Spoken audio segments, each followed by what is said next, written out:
today. But anyway, yes, welcome to the latest edition of Happy Hour. We're here to party. Hashtag what day is it? If you could punch anyone in the face right now, other than the person that you already did, who would it be? My inner thighs are very sticky. I feel like half of this drink. And I don't think we'll ever go 5 hours again. Oh, but you can't do with Laura and Parker? Okay. I mean, we can. He loves Albuquerque, New Mexico, guys. I don't know why. Well, what did you want? I wrote where I want to go. Yeah, I like her.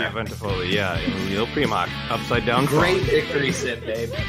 Great victory sip, babe. We're just dancing back here. Welcome to Happy Hour. Cheers. Cheers. Cheers. Cheers. Try to break into a stranger's apartment. I'm sorry, what?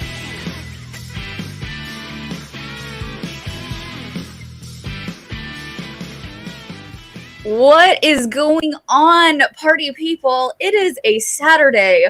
It is July. Hashtag what day is it? Hashtag what month is it, apparently. And we are here, and I have learned that apparently packing for a move is both cathartic and stressful as heck. My name is Jillian. And my favorite food group is tacos. And my name is Molly. And welcome to another edition of Happy Hour. Oh my goodness, I am so excited we're here. I'm so excited for our guest today. I'm so excited for these drinks, because let me tell you, if anyone in the chat, because you are drinking responsibly and you are 21 and over, these cocktails are so delicious. Yub Nub is Come on now. already cool, but now that it's a cool drink, it's even better. It's perfection. And what could be better than having a wonderful Star Wars cocktail, wonderful guest, and I'm very excited for our guest, because when we came up with the idea of Happy Hour, I believe this individual was at the top of our list, and we were like, oh yeah, she for sure needs to be on here, and we have him here today, and I think we should just get this going and introduce him right now. Ladies and gentlemen, get those hashtags in the chat. It is the one, the only, fan favorite, Adam the Razor Witt. Look at those glasses. Look at that. There Cheers. Cheers. Cheers. Happy Saturday. I made a run in honor of this show to get all the required elements of this, and I'm now proud to say this house has gone from 0 bottles of alcohol to exactly the type. This is the only drink you can make in this house right now. Glad we could be of service. Yeah. You're welcome. Very nice. You're very welcome. And I have a Pink Panther Film Festival going on in this house tonight, and this will be the official drink of that as well. Nice. Well, there you go. Glad we could be of service for you tonight. I'm glad we were able to assist in your cocktail making needs for today. So you're welcome. Yeah. Glad to have you. Good to see you, Adam. Every time I see you, I tell you how much it is amazing to see you. Every single time. There were many hugs the first time we saw each other after we broke quarantine. So many hugs. Pretty sure it was like 3 times. I was like, "Can I hug you again?" Like, he kept walking out to me. I'm going to hug you again. Can I just give you another hug? Because this just feels right. Because I think you were one of the last people we saw before quarantine happened, and it was just like, I see you now, and it's like, okay, it's officially over. Things are going back to normal because I can hug Adam again. Yeah. Aw. Where did we see each other before quarantine? Where was the last place we saw each other? I guess the taping the studio taping, and we were planning on going to Scum and Villainy. And then because we've never been together. Yeah. We had never been. Sean and I had never even been. We were like, okay, well, we need to go, and we need to go with Adam. And then I can't wait to go back. Yeah, I know. Same. Yeah. Same. But how have you been, sir? What is going on in the life of Adam Witt? What is going on? Well, I've been managing for the last month, which is very interesting. And do you like it, or do you just despise everything about No, managing? I like it. I'm told I'm good at it, but I don't think I'm good at it yet. Yeah, no, thank you. I've heard that from a lot of people, and I think it's true. Yeah. Well, I don't have the greatest win record in that either, so I don't know. It's I'm not sure what to do there. It's fine. I will say that one challenge that you had, best challenge. I've That ever was- heard in the entirety of the Schmoedown. It was so yeah. good. I was That was so a good nervous one. about that. I was like, oh my God. Because I feel like I'm playing in somebody else's sandbox in a way. You know, it's like No. Kaiser's relationship with everybody. And I'm like, can I really come in and say challenge if I think there's a thing? Yeah. Or is this just Yeah. going to look weird, you know? But No. You're the that manager. one worked out.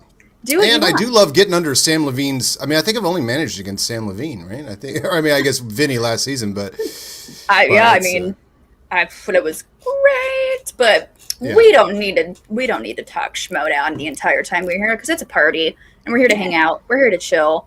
these go down And- fast. That's the thing. And when you said, because you made it, you were like, I can't even taste the alcohol, and I was like, that's when it's deadly. Uh-huh. Because you're like, oh, I can't taste it, and then before you know it, you've had 6 of them. Yeah. And then, Yeah. So this thing's called the Yub Nub, right? this is the Yub Nub. Yes. So we can celebrate. You know the lyrics to the Yub Nub, right? Is that we could celebrate the glory, we could celebrate the power, we could celebrate the something, and celebrate the love. Ask Sean, he knows. But. Ask Sean. Alex probably knows too. Oh yeah, yeah. Alex does know. Does he know the English lyrics to Yub Nub? It's celebrate the glory, celebrate the power, celebrate the something, celebrate the love. That sounds like a cheers. That sounds like a toast. Like It that you does. would Oh my give. God! Actually, now that I think about it, like the English version of that, Yeah. written for singles play on the top 40 charts. That can you play on the top 40 charts? The English language version of Yub Nub. Of Yub Nub, please. Yeah. Thanks. Appreciate it. Oh my god, it sounds like a toast. Like now, I kind of want that at my wedding. Celebrate the love. Cheers. Cheers to Cheers. that. Celebrate the glory. I just looked up the lyrics. It's freedom. We got freedom. We got And freedom. now that we can be free, come on and celebrate. Power. We got power. And now that we can be free, it's time to celebrate.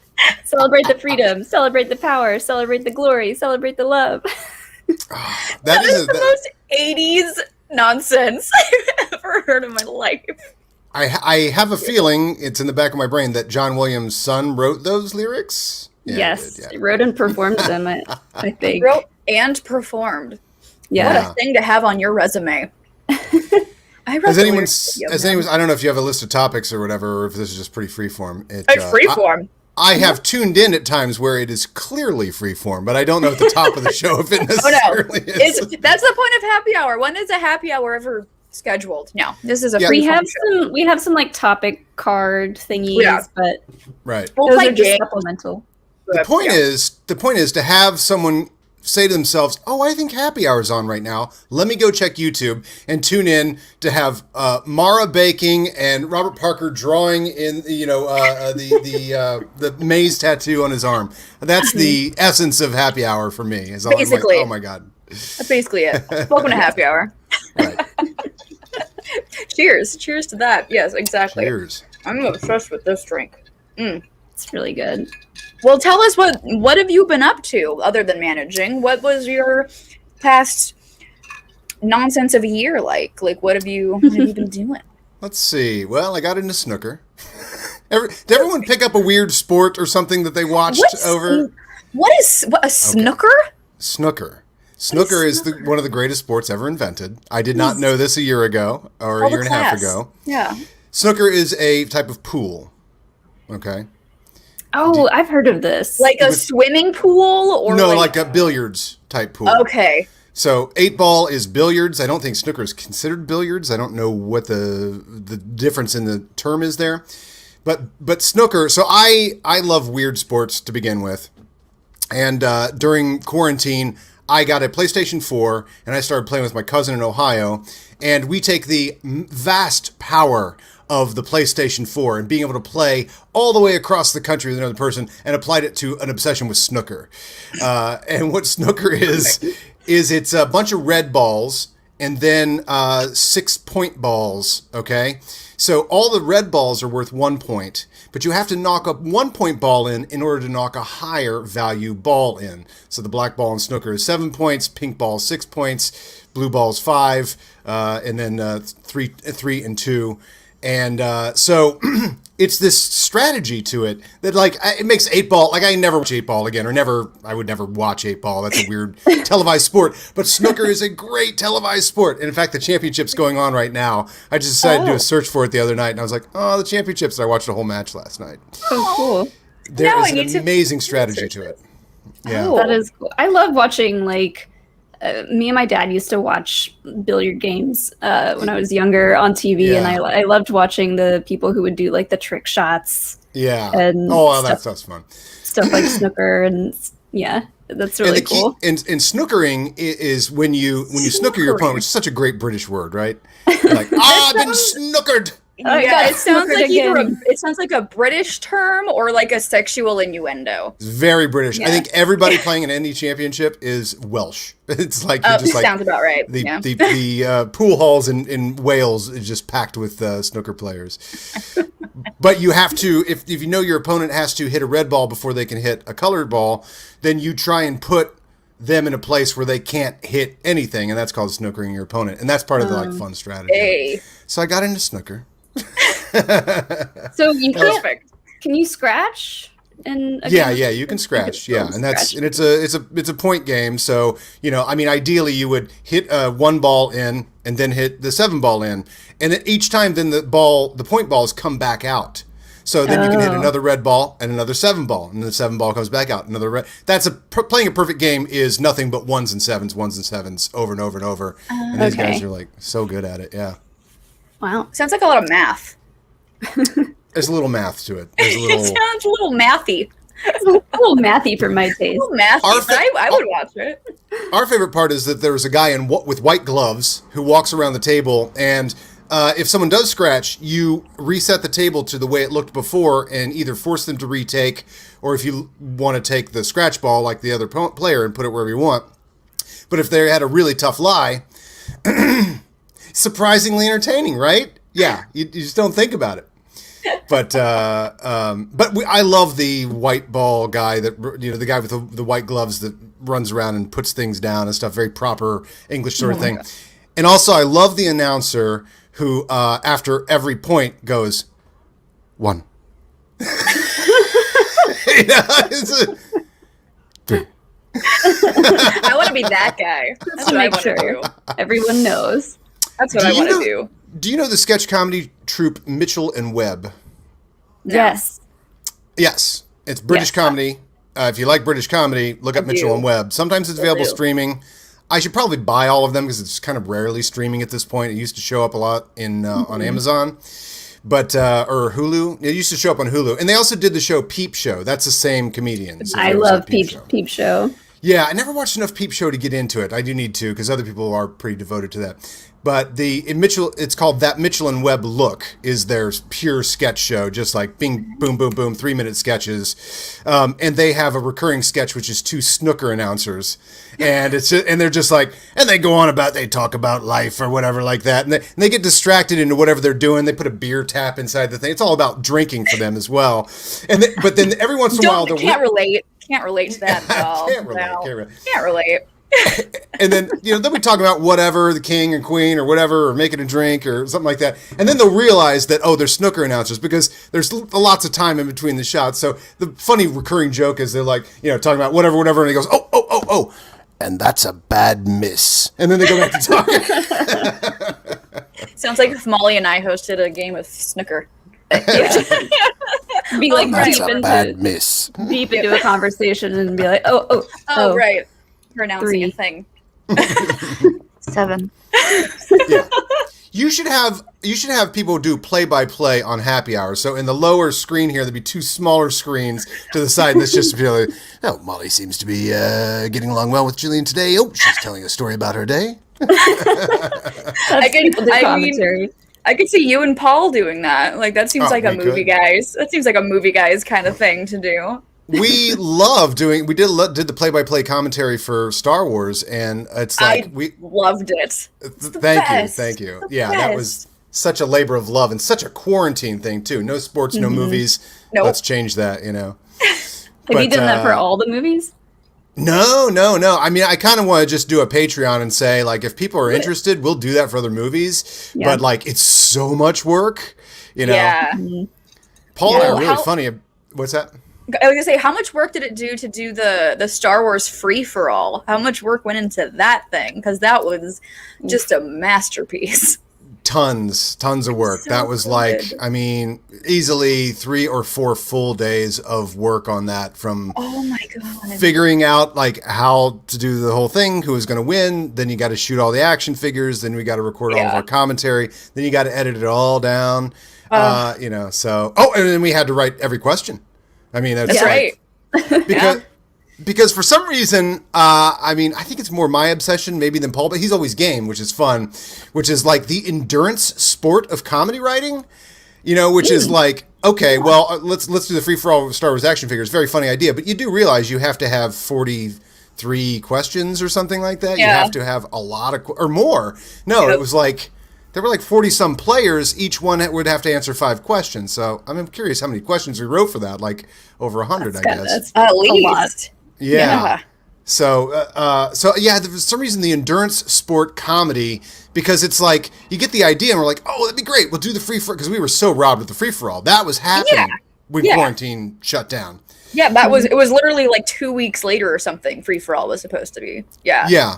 And so it was like, and we tried to get ours up on the day that free for all would have happened, and I think ended up getting it the following Tuesday. That's how much work it was, but it was still like, for all of us who were robbed of that, we're like, I think we were really powered by like, we could be heroes here in a dumb way. The only way I'd want to be a hero, in a dumb way. It was so perfect though. It was like exactly because it was the start of everything and everyone was just depressed as shit. And it was like, okay, how long is this gonna last? And then you came out with this little bundle of joy, and it was just like, this is so great. Like this, like I think it was the first time I smiled since like we all got the shutdown notice, and I was like, oh, this is amazing. I love this. That means so much. That means so much because we could feel that. We could feel like, oh, this really has a place. This really is filling a void with movie guys nonsense. But like it's almost like we're the only ones that can help him heal, because we're the only idiots that would write 150 questions and shoot action figures on green screen and do all this stuff, you know? Yeah. So, yeah. But it's a good like sneaky way to study too. That too. I mean, right.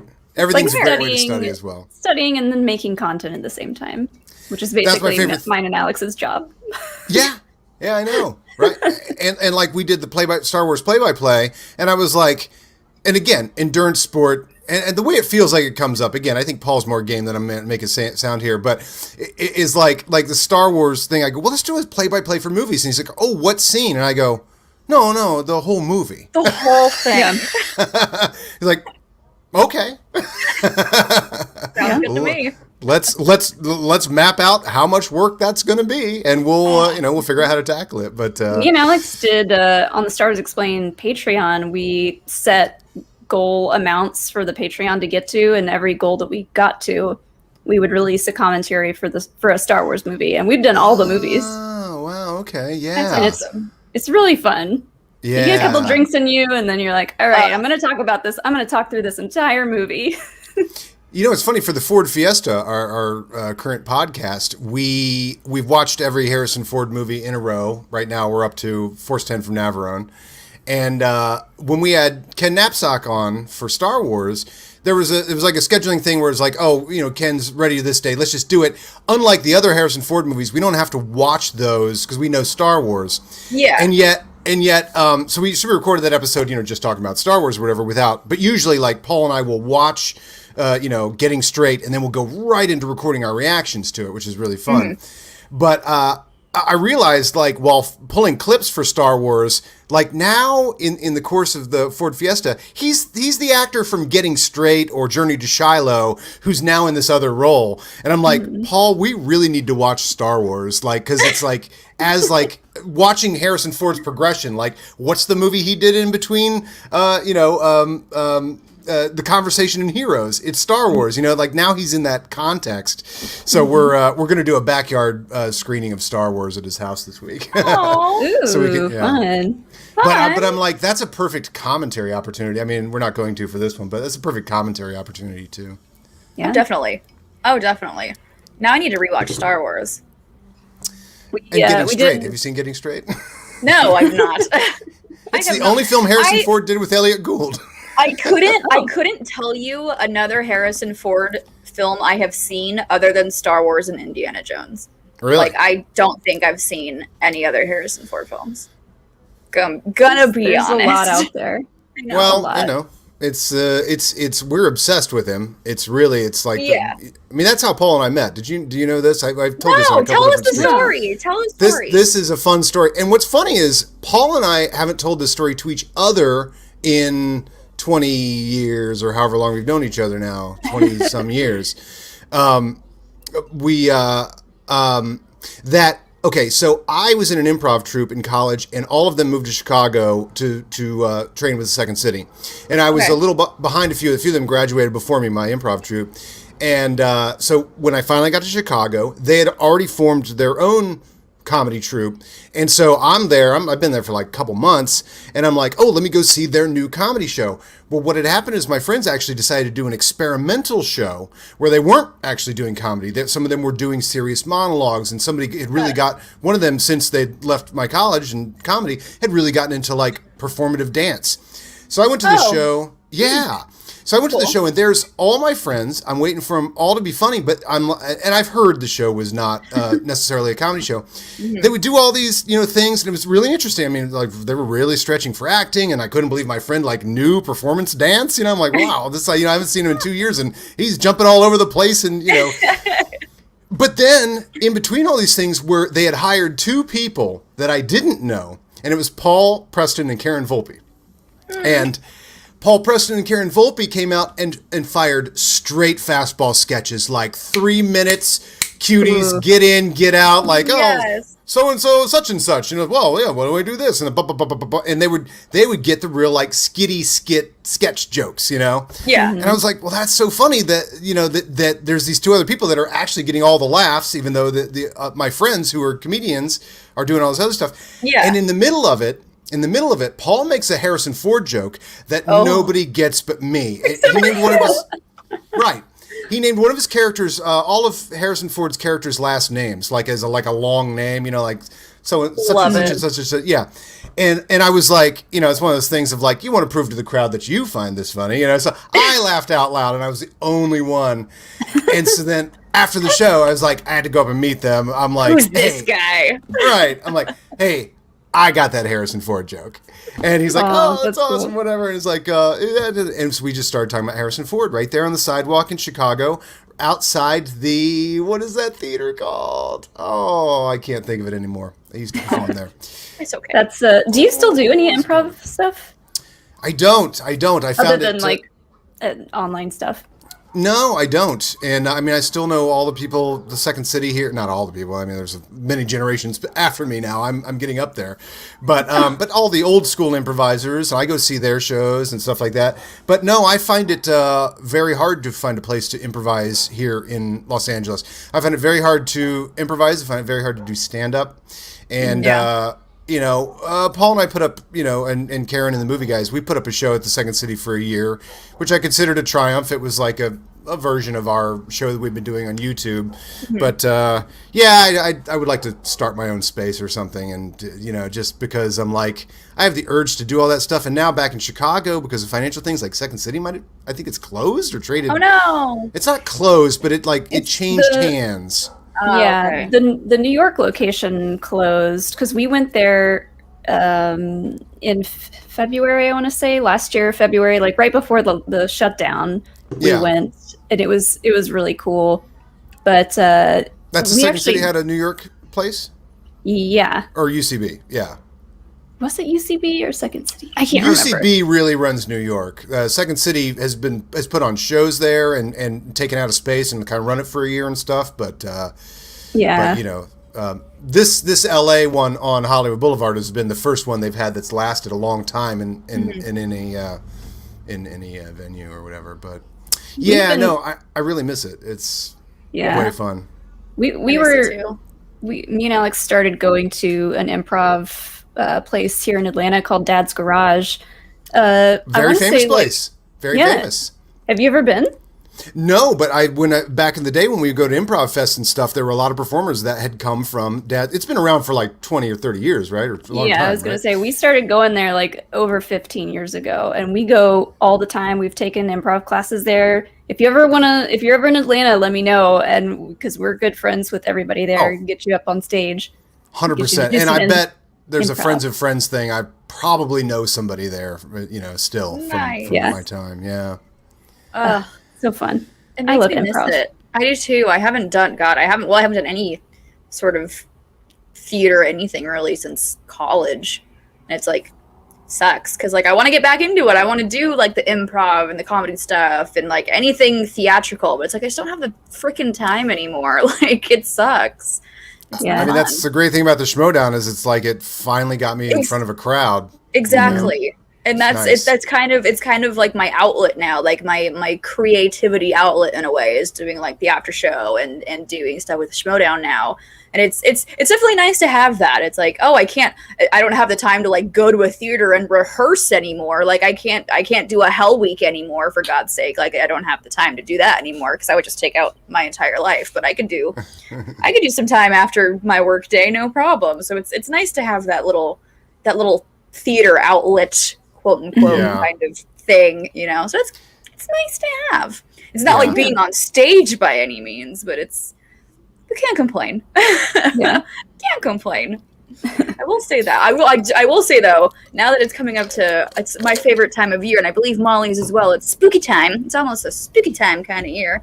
I did used to be a scare actor, and I think that was the funnest I've ever had in my life when it came to performing. What is a scare actor? So have you ever been to Halloween Haunt or Horror Nights? Right. I hate those things, and yet I should was go to one them. of those things.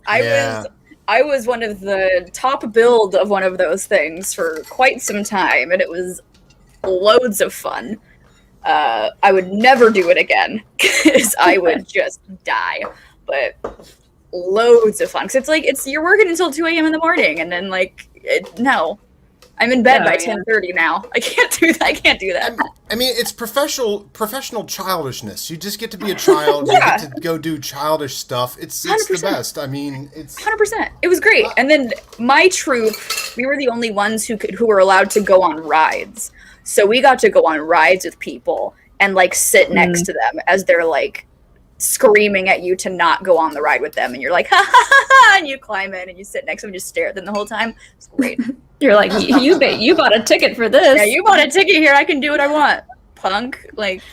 How many nights a week would you work those?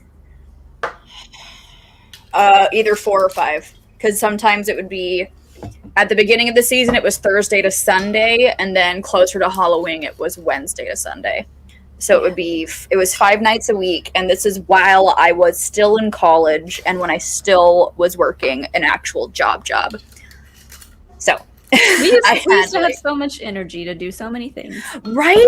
There was a point of time during that where I had an internship, I had college courses, I had my actual job, and I was working haunt. So there were some days where I literally had 20-hour days, and I think about it now, and I'm like, how did I do that? I can barely pack for an hour without getting just completely exhausted. And I was I was doing all this shit for 20 hours a day. No, thank you. Never again. Hard pass. Sorry, no.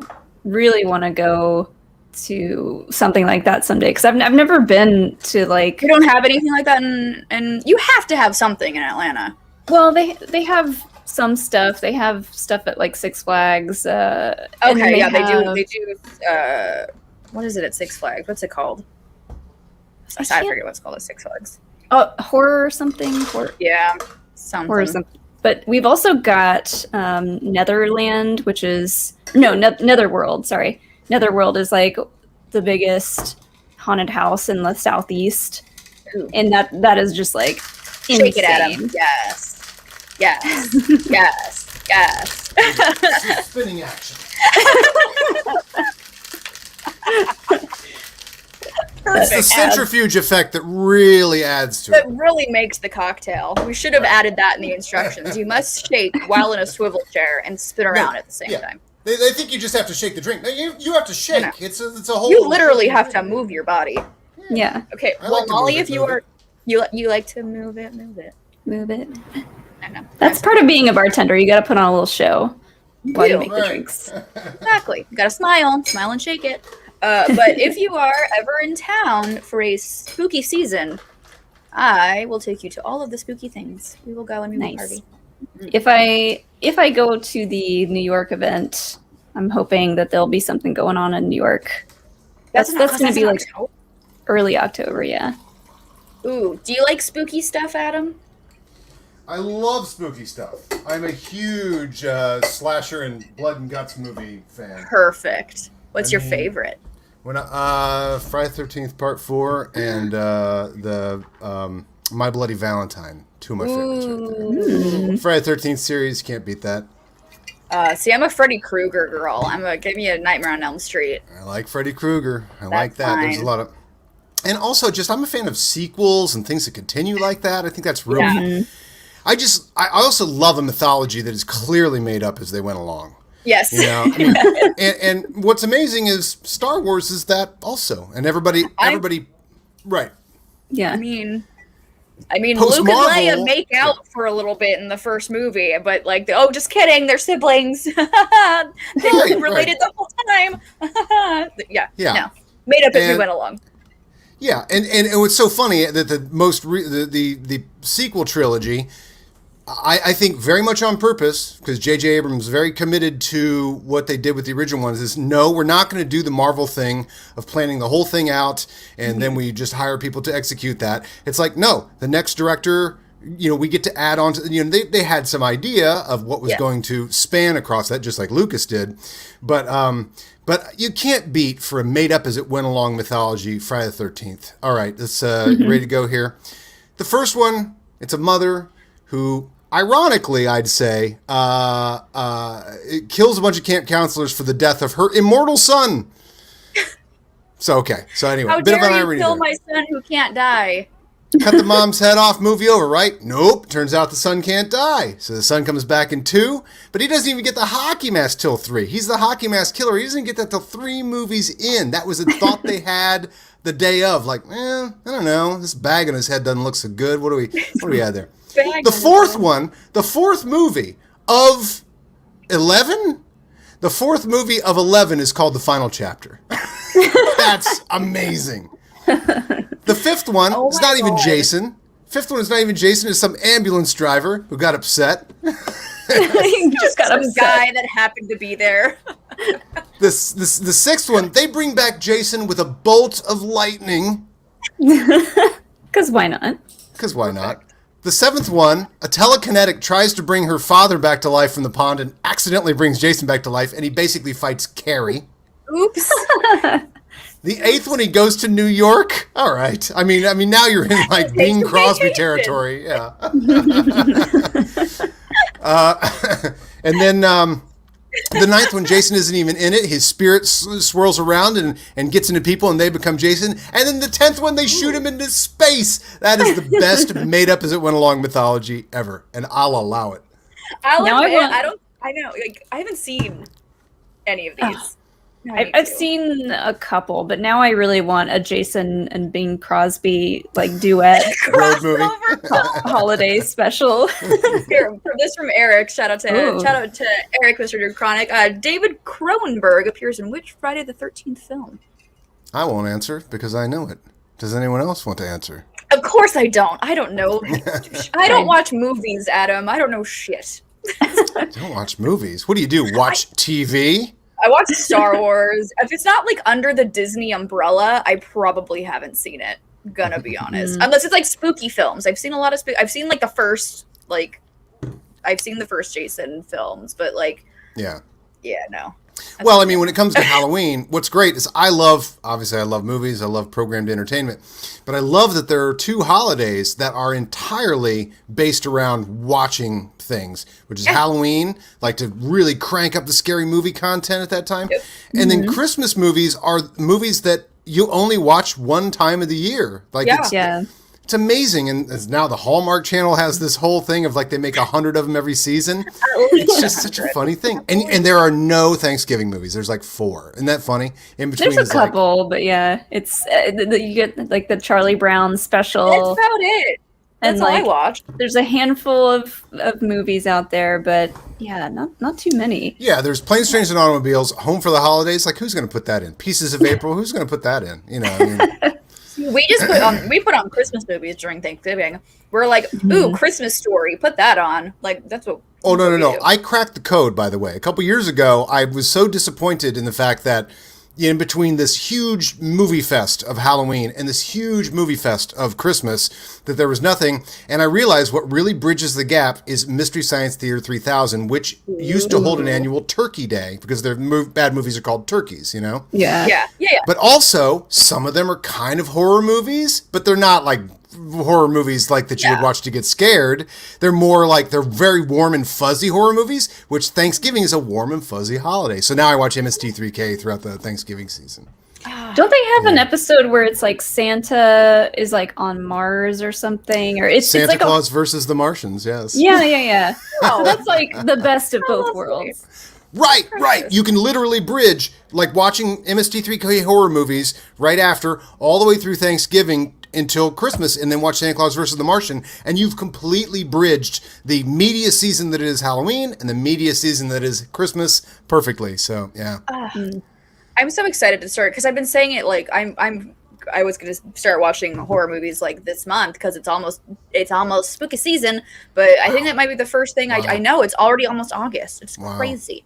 But I think the first thing I'm going to do once when we're in the new place and we got our big new TV, I'm going to sit down and I'm going to put on like Carrie or The Exorcist or like one of those like spooky movies and get myself all ready for the holiday season. Because there's two, and I've also said there are 2 things Sean and I will accept for housewarming gifts. If anyone wants to send us anything, we don't need anything. But I'm like, okay, if you want to do anything, we'll accept liquor because we have a full bar that we need to stock, and Halloween decorations. Other than that, that's it. Please don't send us anything because we're good. But I'm so ready for Halloween. I love it way too much. I found a subset of people who do vlogs on YouTube, and they're all about hunting for good deals on Halloween decorations. They're going to like Michael's, Joann's, like all the places that carry tons and tons of Halloween decor.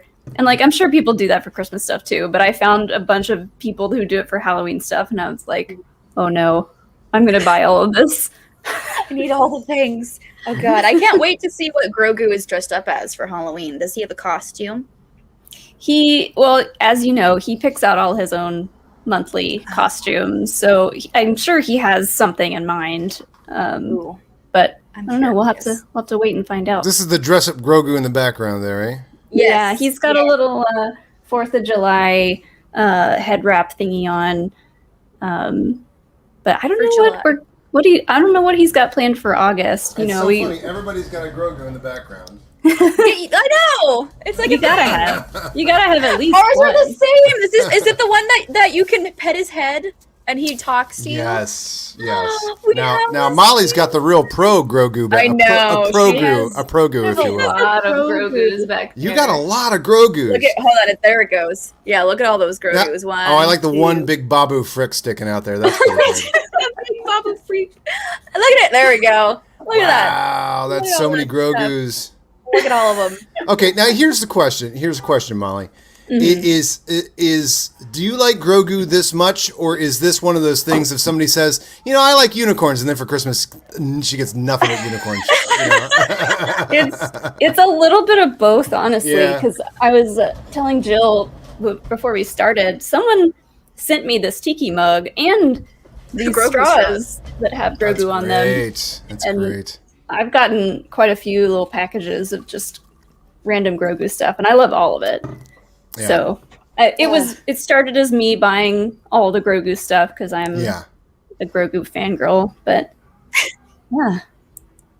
At first it was like, last year it was like, oh, it's easy to get Molly a gift. This has got to be something Grogu. Like, and then now it's like, okay, can't get her that because she probably has it already. But I will say it's not bad to have multiples of anything, because I had multiples of one of the little plushies, and our dog Hilo got a hold of one of them and just tore it to bits. What a good dog toy, though. What a good dog toy. Yeah, didn't last long, but I saw that video. yeah, Sad. it was a bloodbath, stuffing everywhere. So By the way, I noticed, Jill, that you still have the little Mandalorian crest on the chest of Grogu, which is... Now, I thought that was a weird costume choice because it makes him look like a monk. It kind of does. I took that off. I'm like, he doesn't wear this in the show. I don't know where mine went. But... It's like the Church of Grogu, but like I'm not mad about it. He's just but I mean, so I do cute. love the Mandalorian cow horn thing. Is such a cool symbol. That was a great thing about Boba Fett. He had all these little things all over him. And you're like, who? And he's on screen for like 2 minutes total. If and that, like, who is this? If that, a minute. You're like, who is this guy? And he's got this thing on his shoulder. And you're like, what's that symbol? He's got Wookiee hair and this symbol and that symbol and all these dents and stuff. You're like, this guy's amazing. Yeah, you see him and you're like, that guy's seen some shit. Like, he's been in it. Oh yeah.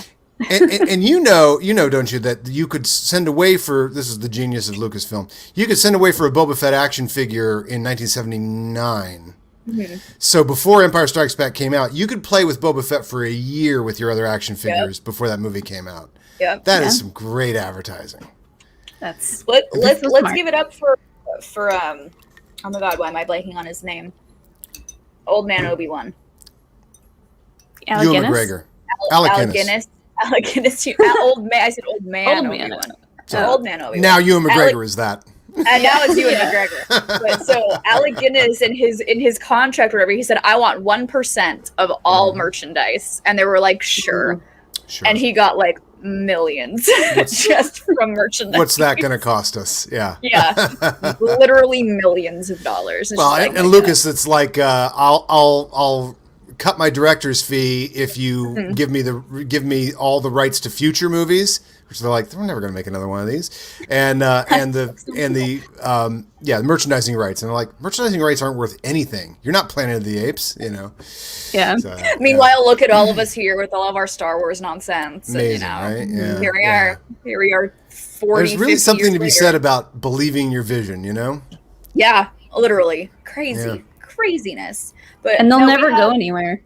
No. Yeah. Oh God, no. I mean, how many new Star Wars shows are we getting just in the next 2 years? Oh, Like so 19? A lot, and it's awesome. It's Right. fantastic. already. No complaints. No complaints from me. How do we feel about the casting for Thrawn and Ezra Miller in the Ahsoka series? How are we This has feeling? happened.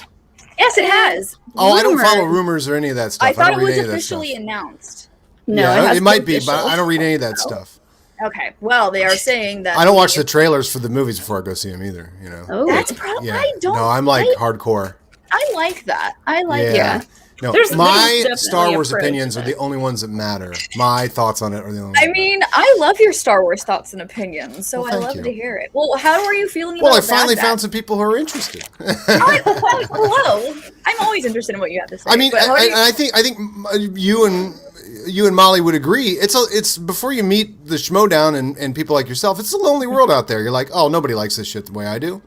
Yeah. know? until you meet other people who happen to know a sleaze bagano or whatever these Absolutely. bullshit Well, things are. in your opening montage there, you had Scrimshaw saying Arodia Ventifoli and Lulio Primoc, which is two of the greatest Star Wars names ever. What's your favorite is punch something right? Therm Scissor Punch. I like Therm Scissor Punch. That's right. Therm Scissor Punch is the crab guy that's sitting next to Han Solo at the sabacc table in Solo: A Star Wars Story. Best I was really name. hoping he would have lines or like anything else to do in that movie because Denny's, God bless them for that marketing campaign for Solo. I And love Therm- Denny's. I'm just gonna put that out there right now. Denny's is great. So shout out to Denny's and their chicken fried steak because that is a meal. Just want to throw that out there. Oh yeah, the chicken fried steak at Denny's. I have to say I enjoy that. So good. It doesn't deserve to be that good. Like, why is it that good? Moons over Miami. I don't know what they make that out of, but It's I don't know, but there's nothing better, especially from us theater kids, and we can all relate to this. There's nothing better than Denny's at 2 a.m. Like nothing beats it. Nothing I think it beats was what's his name? The host of The Price is Right, Drew Carey. Drew Carey. Drew Carey said in his book Dirty Jokes and Beer, he says the great thing about Denny's is when you're in it, you know everyone in every other Denny's is just as depressed as you are. Yep. Exactly. But those chicken fried steaks, man, they're so good. And now I want Denny's. Wonderful. It's cool. So they've cast Ezra? They have, well, apparently I was told this morning that it was officially announced, and I guess it hasn't. Well, Nerd Chronic says that's good enough for me. Yeah, so Rahul is if you haven't seen it, which I've been telling Molly to see it for the past I don't know how long, the live action Disney Aladdin. Oh yeah. Oh, is he Aladdin is Ezra, supposedly. No shit. Supposedly, yeah. It's not Raul Cooley, as Nerd Chronic says, but there was like a bunch of stuff online about him. Oh yeah, he wanted to do it. Yeah. He well, like a bunch of people. He said he would make a great Ezra, or somebody did. Mina Masood, I think his name is, the Aladdin guy. Mina Masood, I think is his name. Yeah. But Raul Cooley made a joke about playing Ezra, and then everybody was fan casting him, and he was like, no.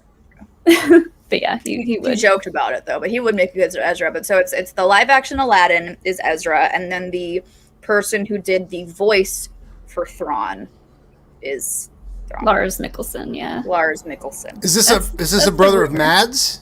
Is it Mads? That's what I want to know. Is he related to Mads Mikkelsen? I actually don't know. Yes, he is. Oh, thank you, Jake. Thank you, Jake. We appreciate it. We love a good Jake cameo up here in Happy Hour. Wow. So there's more. So the Mickelsons are becoming like the Hemsworths. We're getting more Mickelson. Or the Skarsgårds. And the Skarsgårds. How many Skarsgårds are there? Like 9? You know, some of them aren't even related. Alexander Skarsgård, the Tarzan, I don't think is even related to those other Skarsgårds. Is he not? Yeah, I don't think so. I learned the thing. See, the only Skarsgård I know now is the one who played Pennywise. And he can do that eyeball. Oh yeah, I even forgot about that one. So Which Skarsgård is that? That anything, is like, who is that? Bill. Bill Skarsgård. I knew either the chat or Jake would pop in Bill Skarsgård. Now my goal is to get that to happen more often. I find that very funny. We'll get stumped on something. And here's the other thing: there's Sarsgaards, there's Skarsgårds, and there's a third one too. There's a third one. There's Bill Sarsgaard. There's Stellan Skarsgård. Oh, okay, with a K in there. There's Alexander Skars. That's a Skarsgård. Skarsgård. Oh, so he might be related to Bill, but whatever. Anyway. There's so many of them now. It's crazy. We'll have to have him on the show. But Mads Mikkelsen has been officially cast, and this is what I love too about that. I stopped following rumors long ago, around about the time of Phantom Menace. I was like, "Oh, that was fun," and that kind of ruined the movie a little bit. So let me stop doing that, and that's why I stopped watching the trailers too. But with the Ford Fiesta, what's fun is we are producing the first season of the Ford Fiesta as they are producing the next Indiana Jones. They're shooting Indiana Jones 5 like right now. Yeah, literally. And so, we got to, in the middle of our Harrison Ford podcast, like reveal the first photo of him on set. It's like, oh my God, Yeah. It's Indiana Jones. I'm stunned they're making more of these films. I'm just going to say that now. I am stunned. Because we watched the fourth one, and I was like, he's going to fall apart. Like, he's just going to fall apart making this movie. And now, how long ago was the fourth one made? 10 years ago? 13, I think. 13 years ago. And they are making more of these movies. And I'm like, how many millions of dollars are you giving Harrison Ford right now to make more Indiana Jones films? Like, they got to be paying him beastie money for him to even consider making another Indiana Jones film. It's funny because Harrison Ford has gone on record saying he loves Indiana Jones and loves playing him, which is the opposite of him playing Han Solo. Yeah, he's so at least kill me. At least he's kill me doing off. At least he's doing something he likes to do. But how great a villain? I mean, I'm assuming he's a villain. Is Mads Mikkelsen. as a villain. He has to be. He's got to be a Chef's villain, kiss. right? Come He has to on. be. Yeah, Well, Chef's Mads kiss. Pure. is getting cast in every single freaking fandom now. Like, he's in Indiana Jones. He's gonna be Grindelwald in Fantastic Beasts, if they're still even freaking making that movie. I don't even know if they're gonna make that movie anymore, to be honest. I'm not demanding it, but if other people want it, go for it. To be honest, I'm not either. I liked the first I'm one. way a out lot. of that world, yeah. I liked the first one. The second one just was terrible. Was he cast in an MCU film? I feel like he was. Oh yeah, Mads is in Doctor Strange. I'm getting Doctor Strange, and he was in Star Wars.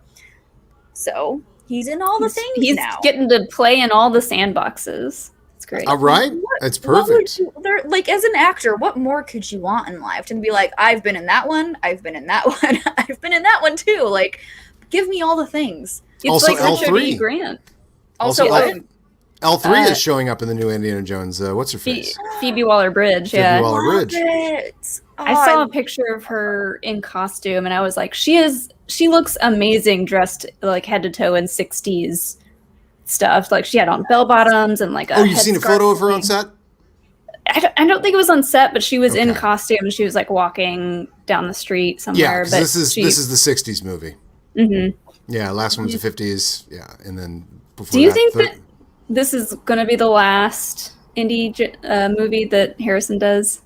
I would say it would have to be, but I mean, who knows? I hope not. Actually, I hope not. I mean, I wish they would just keep making sequels constantly. Like, I wish there were 12 Jaws movies. Can you imagine what Jaws 12 would be like? And when you think about it, Three of them. Wasn't Michael Caine in one of those? Michael Caine was in one of them. Or am I the third making that one? up? It doesn't matter. No. You know, He was literally in one. he could not make the Oscars to receive his Best Supporting Actor Oscar Because he was for Hannah filming and Her Jaws Sisters 3. because he was shooting Jaws: The Revenge. And have you heard what he has to say about Jaws: The Revenge? He has a very good quote about it. What He is said, this? "I've never seen the movie, but I have seen the house it built, and it looks great." Oh.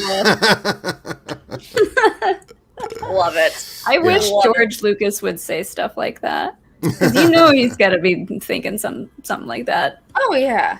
He doesn't have to do a damn thing in his life. He's living large. Like, He has gone on record saying continuity is for wimps.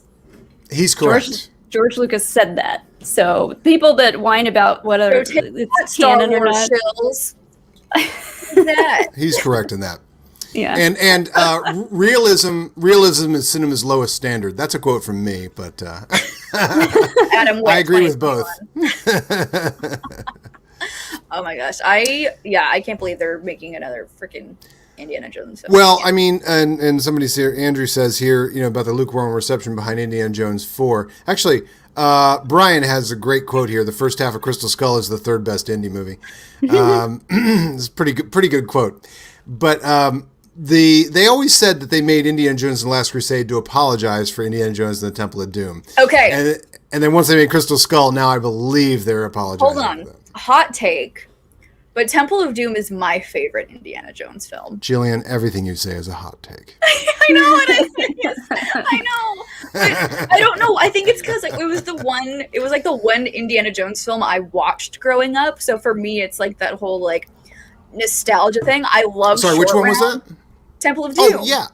Well, you know what? It's like Saturday Night Live casts. It depends on how old you are. For everybody everybody that grew up with the Joe Piscopo Saturday Night Live, the Robert Downey Jr. Saturday Night Live was crap. But if Robert Downey Jr. Saturday Night Live was the first one you saw, then you're like, who's this Will Ferrell guy? I mean, just like it's really dependent upon where you came in. If that's the age you were, then yeah, Temple of Doom's your jam. 100% my jam. I've heard people say that, and Alex kind of says this too, that the odd number Indiana Jones movies are notorious for being the better ones. So that's what people are saying. Like, hopefully, because this is an odd number movie, this is number 5, that it'll be a good one. Well, also it's directed by James Mangold, and now you've got a lifelong fan who grew up watching the original, and just like J.J. Abrams is like, I'm bringing what I liked about the production process into this, and what I liked about the production design, what I liked about the storytelling, and that's fairly accurate, Like what JJ liked about Star Wars was what should have been showcased, as opposed to, I don't know, as opposed to, everything in the prequel trilogy, it was incredibly valid, but it wasn't what people wanted showcased from the originals because Lucas was like, well, I already did that, which makes a lot of sense. It's like, I'm not making that again. But then JJ's like, no, I kind of want to see that again. Let's do that again, you know? And you're like, well, that's pretty valid too, because now we've had all this time and 3 other movies that were completely different, only to have people complain that the sequels were too similar. And you're like, well, there's the prequel trilogy if you want different, but you complained about that. Adam, haven't you learned that you can't please Star Wars fans? Haven't you? Because there's so many of them. Referring to Star Wars fans as one thing is the actual mistake. Yeah, please Star Wars fans. But all I need from the 5th Indiana Jones, just give me a short round cameo, and I'm a happy camper. Like an adult short round that comes back to help him, man, that would be badass. That'd be awesome, right? And short round knows karate and stuff. I would lose my shit. I'd be like, holy shit, it's short round. Because it's the 60s, you know, you got Bruce Lee era. It's he's gonna be like, well, he wouldn't be that old of a man because he's younger than Harrison Ford is. So, like, he'd be probably a short round would be like 40, 50. Yeah, maybe. Give me some short round cameo. Give it to me, Spielberg. Give it to me, Spielberg. Or Willie Scott. Willie Scott could come back. Yes, Willie. Just with her going, Indy, the entire time. Like, I would be thrilled. What if you got the space race and you got Space Camp involved in the space race? You got Willie Scott, you put the star of Space Camp back in the movie. Oh my God. Perfection. Spielberg, if you're watching, take notes. Because we know he is. Because obviously, who's not watching? Consult us first. Let us know. Let us know what you're going to do.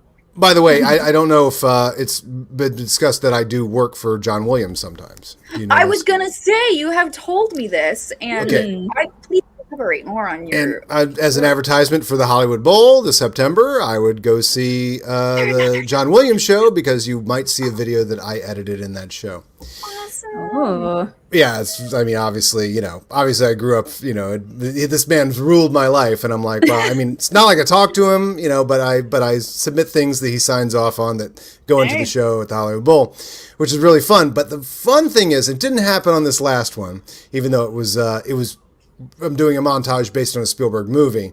But my favorite thing, I'll go back to Star Wars: The Force Awakens, which was, an incredible opportunity. Is like, John wants to do a Force Awakens montage, and it's a 7-minute piece. It's the entire end steps and credit sequence, and edit the entire story of... Molly, have I shown you this? Mm-mm. Oh, okay. No. I should send it to you. It's a lot of fun. I mean, it's nothing I can, just between friends, but I can't put it out there on, No, of course not. No. I could show it to you, and that's it. NDAs and stuff, Yeah. Oh, yeah. No, but anyway, I mean, somebody like Molly would really enjoy it. But I did this long montage for The Force Awakens, and the fun thing about it was Force Awakens wasn't out of theaters yet, and it wasn't yet on Blu-ray, and so I had a hard drive that had a code that you had to sign in, and then when you plugged it in, signed into the keypad, Disney found out that it had been activated, which is so like crazy, like dun dun dun dun dun. Yeah, that was like fun Super Spy stuff. So I was kind of working under like super secrecy for a moment. But the fun thing I got to say, because I don't have much of a career to speak of. I mean, I got to do fun stuff like that. I get to do fun stuff like the Schmoedown. But after John signed off on it, they had to send it to Kathleen and JJ to have them sign off on it. So everybody has to look at this thing before it can be played at the Hollywood Bowl. So for 2 weeks of my life, I got to say, waiting on notes from JJ and Kathleen. Yes. Did you tell everyone you met for that time? Everybody. I'm like, I just did a thing for the Hollywood Bowl. I'm waiting on notes from JJ and Kathleen. I would be like in the line at the grocery store telling everybody, telling the clerk. Waiting for notes. Yeah. That's amazing. Yeah. Waiting on notes from JJ and Kathleen. And I was hoping this last one would go to Steven, but I guess, well, I mean, from what I know of Steven, if John says it's okay, it's okay. Yeah. There we go. Like Perfect. Steven's like, we all go like, oh, Steven, but it's like for Steven, it's like John. Yeah, So, yeah. Exactly. Real quick, I just want to pull up the super chat from Mr. Tim Sim. Hi, excited with Hey. another happy hour with ribs and beer. Ooh, that Oh, sounds thanks, Tim. delicious. Oh, wow, those I are concur good. that we Star Wars fans are cursed to remain divided, hating Star Wars after The Last Jedi. So I am gonna say so. Yeah. After so this past weekend there was a bunch of us Schmoedown people that all got together and we were at the Comedy Store and I had a long conversation with one Mr. Ken Knapsack. He's And the we- go-to guy to have these long combos with, too. It was just Yeah. him and we had this long, probably rum-fueled conversation about how we love The Rise of Skywalker. I love that movie. Thank you. I adore. It's a love Rise of no-brainer. Skywalker. That movie is I love so Rise great. of Skywalker. I can understand why people don't like it. I love Rise of Skywalker. Like, I can understand why people don't like it because people are dummies. That's why. because you're wrong. You're right. and You're right. you're The string wrong. sneaks up on you. Now I'm Major League Adam talking about movies. Yes, give There it we to go. us. And you know what? And I don't hold it against anybody. You approach. It's like Fight Club. You find your own level. Yeah. You Yeah. seek your own level in Star Wars. It's okay to be a casual Star Wars fan. First of all, my first rule is if we are talking about Star Wars, then we both love Star Wars. Exactly. Thank you, Brian Ward. Ignore Tim Sim. Do not put up Tim Sim's quote whatsoever. I don't touch the button. That's not me. But yeah, I mean, this movie manages to, first of all, think of all the ancillary things that happened to the first trilogy that were unintended. The conversation about, whether Darth Vader's alive or dead between the first two movies, and the conversation between if Darth's really Luke's father between the second and third movies and who he might be. The fact that they got all that conversation actually going again for this one and managed to make the sequel trilogy version of Star Wars, the sequel trilogy version of Empire Strikes Back, and the sequel trilogy version of Return of the Jedi with exactly the same controversy with people saying, oh, it's too much, whatever. But it's like they made the Return of the Jedi of the sequel trilogy, and that's not easy. Like, yes, the whole gang's together. They kept them together because they got split up again in Jedi. And anyway, it's. I do have some of my critiques about it. Like, could we have had more Kelly Marie Tran in there? Hell yes, we could have had more Kelly Marie Tran in there. But I do have to say on the Kelly Marie Tran thing, obviously the reason we feel bad for her is because people really took to her on the internet. Basically, people were allowed too much access to her feelings and really stomped all over them. And she is great in The Last Jedi, and she's perfect in The Last Jedi. However, some characters don't. Lando is in Empire a lot, but not in Jedi much. It is. I get it. And I could see JJ making that assessment of she had her movie. Lobot doesn't show up in Return of the Jedi. No, I'm just kidding. Yeah. I mean, Lobot's a much smaller character. You know what I'm saying? But the fact is, she got her movie.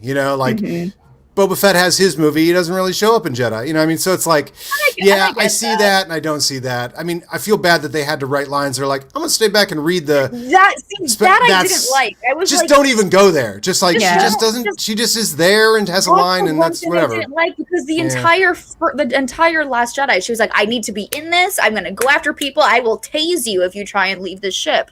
But then for the third one, she's just like, I'm going to stay back and read codes. It's like, no, that's not... Well, no.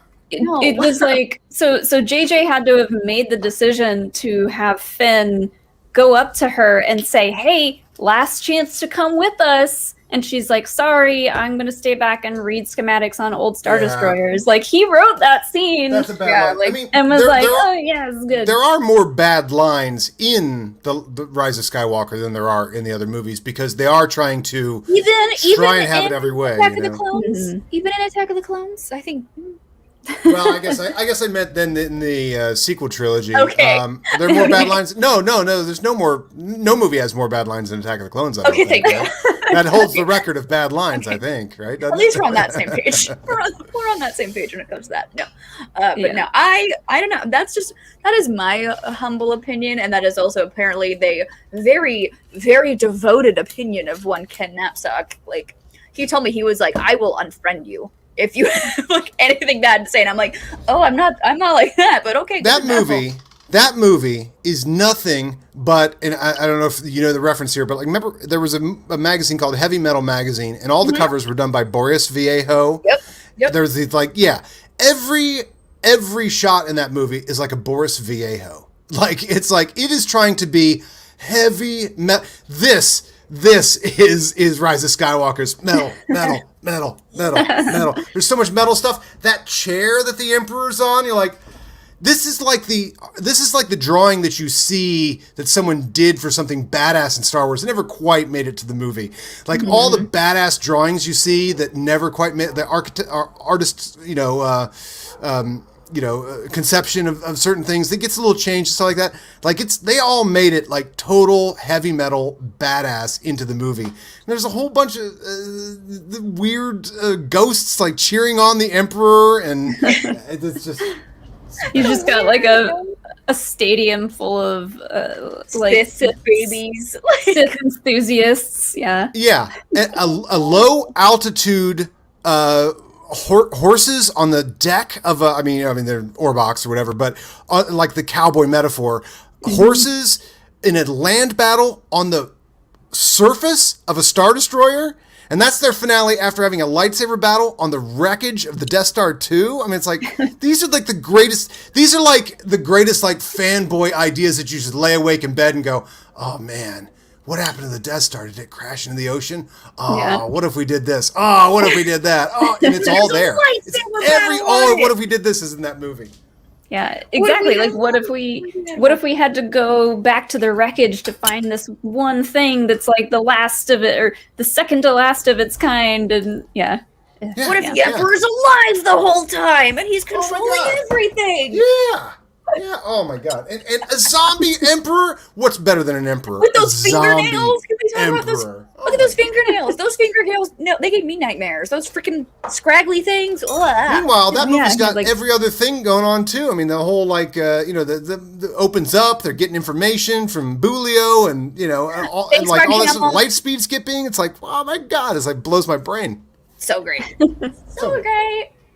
Anyway, people that think that's a bad sequel haven't seen enough bad sequels, because truthfully, the younger you are. Have you seen Attack of the Clones?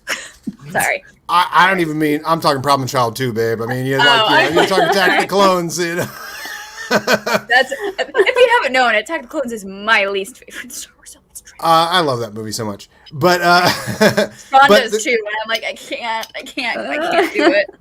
I mean, this is my old fogey thing of saying I'm old enough to remember when most sequels were pretty bad. Like, most sequels really forgot what made Superman 3. I saw Superman 4 in theaters. I saw Jaws 4 in theaters.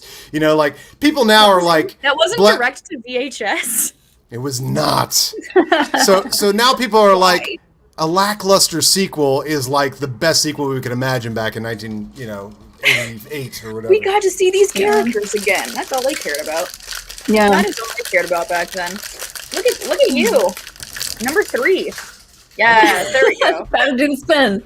I didn't spin all the way. I was about that. It popped out of there, so I didn't want to. We gotta spin. Because I know Adam has a party he's got to get to.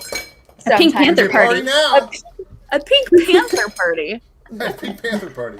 A Pink Panther party. I mean, I think those are very 60s movies, so I actually think this drink will go along with it pretty well. Perfect. It's going to be like tiki cocktails for a Pink Panther party.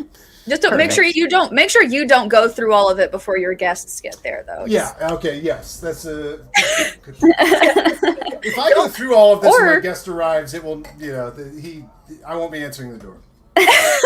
Or if you do, you could be like, "Hey, I don't have any booze, so if you want to bring some, you bring your own." BYOB.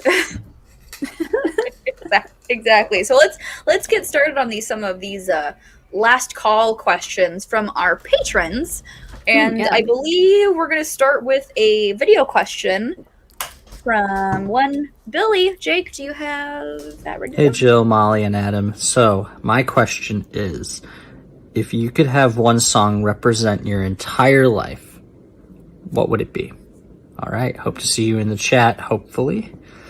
And have a good happy hour. All right, what is this sorcery? How did he send that? You guys have this interactive video thing? This is awesome. Yeah, It's our patrons, yeah. our Oh, patrons this is great. Did can he send it. that like a day ago or whatever? Is this just like, oh, that's Yeah, fantastic. Jake says yes. Jake says That's yes. great. That's great. That's a very Billy. I love that question. That's very deep. It's a very Yeah. deep, thought-provoking question. What is a song that would represent Your life? entire life. Your right? Is that what entire he said? life. Yeah. Entire Song life represents so your far. entire- Yeah. My first thought was a really dumb one, and I was going to say Party in the USA by Miley Cyrus. Love it.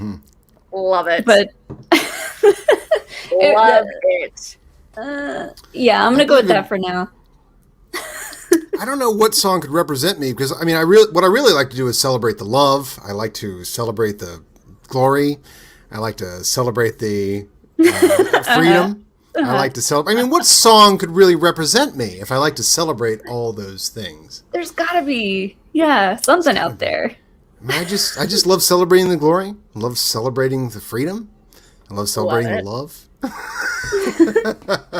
Yub Nub. Yep, Yub Nub is the song. That's it. It's got to be Yub Nub. That's our song. Now I'm trying to legit. No, we got to think for that's a very heartfelt question. So I really do feel is. like I have to come up with an answer for that represents my life. Well, you know what I've always used as the I have to look up the band right now. What is that band? Because but see, you know, I don't. Here's my problem. I don't listen to lyrics on songs. Like I'm an instrumental guy. There like you go. Ooh, I thought of a good one. Santana's Black Magic Woman. Ooh, yes. Perfect. Mm-hmm. Every time that song comes on, it's my jam. I was trying to think of a Beatles one because that's like my mom's band and that's what I grew up listening to. So I could probably think of some Beatles or Wings song. But for me, I have to pull from my favorite band of all time, and if you even know me remotely, you will know that is Fall Out Boy. And the song is called Young Volcanoes. It is a very not very well known song of theirs. It played on the radio a little bit, but it's very like anything that bad happens, you're the light and the positivity kind of thing. Like it is basically like the lyrics. What was that one? It's called Young Volcanoes by Fall Out Boy. Yeah. That's mine. Like the first lyrics are like, when Rome's in ruins, we're the lions free of the Colosseum. Like when things are like shitty for other to the outside world, it seems kind of like, oh god, this is terrible. You're like, oh, but like everything's still fine. Like we're trying to remain positive. So yeah, it's a good one. Yeah. Part of the problem is that I don't listen to the lyrics of songs. So well, what is your favorite song then? We can just go with that.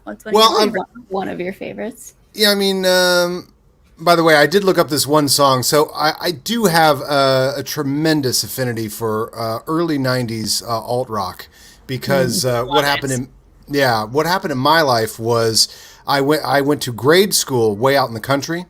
Mm-hmm. In fact, I lived in a schoolhouse that was built in 1912, I believe. Oh, wow. So, yeah, like an actual one-room schoolhouse. That's where we lived. I went to school in another school that they had built, not much longer after that, maybe. But and then I moved to a college town. And this college town, right next to my house, was the antenna for one of the few alternative rock stations, college rock stations in the Midwest. There was one in San Francisco. There was a few scattered that were dedicated college rock stations. This is pre-Nirvana. Nirvana would come. I would move there in '88, and Nirvana would come about around '92. when I was in college and at my college radio station that I my like second shift, the guy's like, "Here, play these. These are the new CDs that came in," and he dropped it on the desk, and it was Smashing Pumpkins, Siamese Dream, and Nirvana Smells Like Teen Spirit. So I was like, "Oh, these are the new albums, huh?" So I have that very firm recognition. But this town was run by a station called 97X, the future of rock and roll. It was very dedicated to not playing that BS that they played in rural, rural Ohio. So I went from looking at the back of Metallica shirts in all of my, because you always looked at the back of the shirt of the person in front of you in school. So when I changed schools, I went from looking at the backs of Megadeth shirts and Metallica shirts to REM shirts. And what was funny is REM had played this college town the year before. Or that summer before this high school, because I moved there my sophomore year. And I walked into the school having been only exposed to top 40 and heavy metal. And then when I walked into the school, everybody had an REM shirt. And I was like, who's REM? Because this is before Out of Time. This is like Eponymous had just been released, or Green maybe, you know.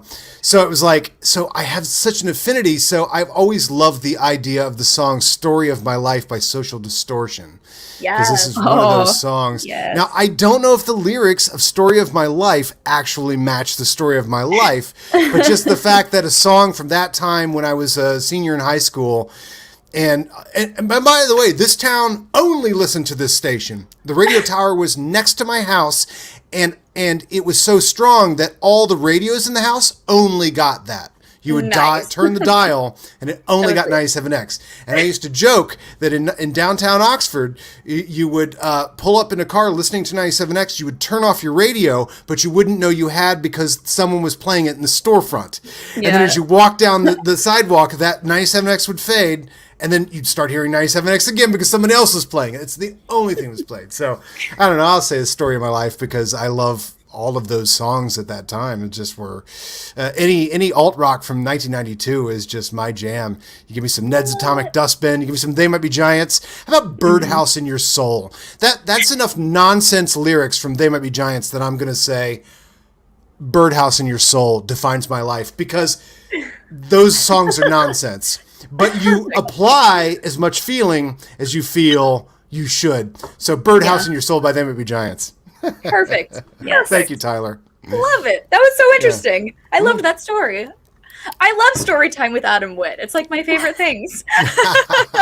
It's the I best. love it. I have a few, but I'll usually tell that Paul Preston one over and over. I love it though. I never heard that one. So that was awesome. Yeah. It's lucky. you Just get weird timing in life, you know? Yeah. Literally. Molly, you got the next one? Yeah, so the next one's from Almog. Which two movie franchises would you combine?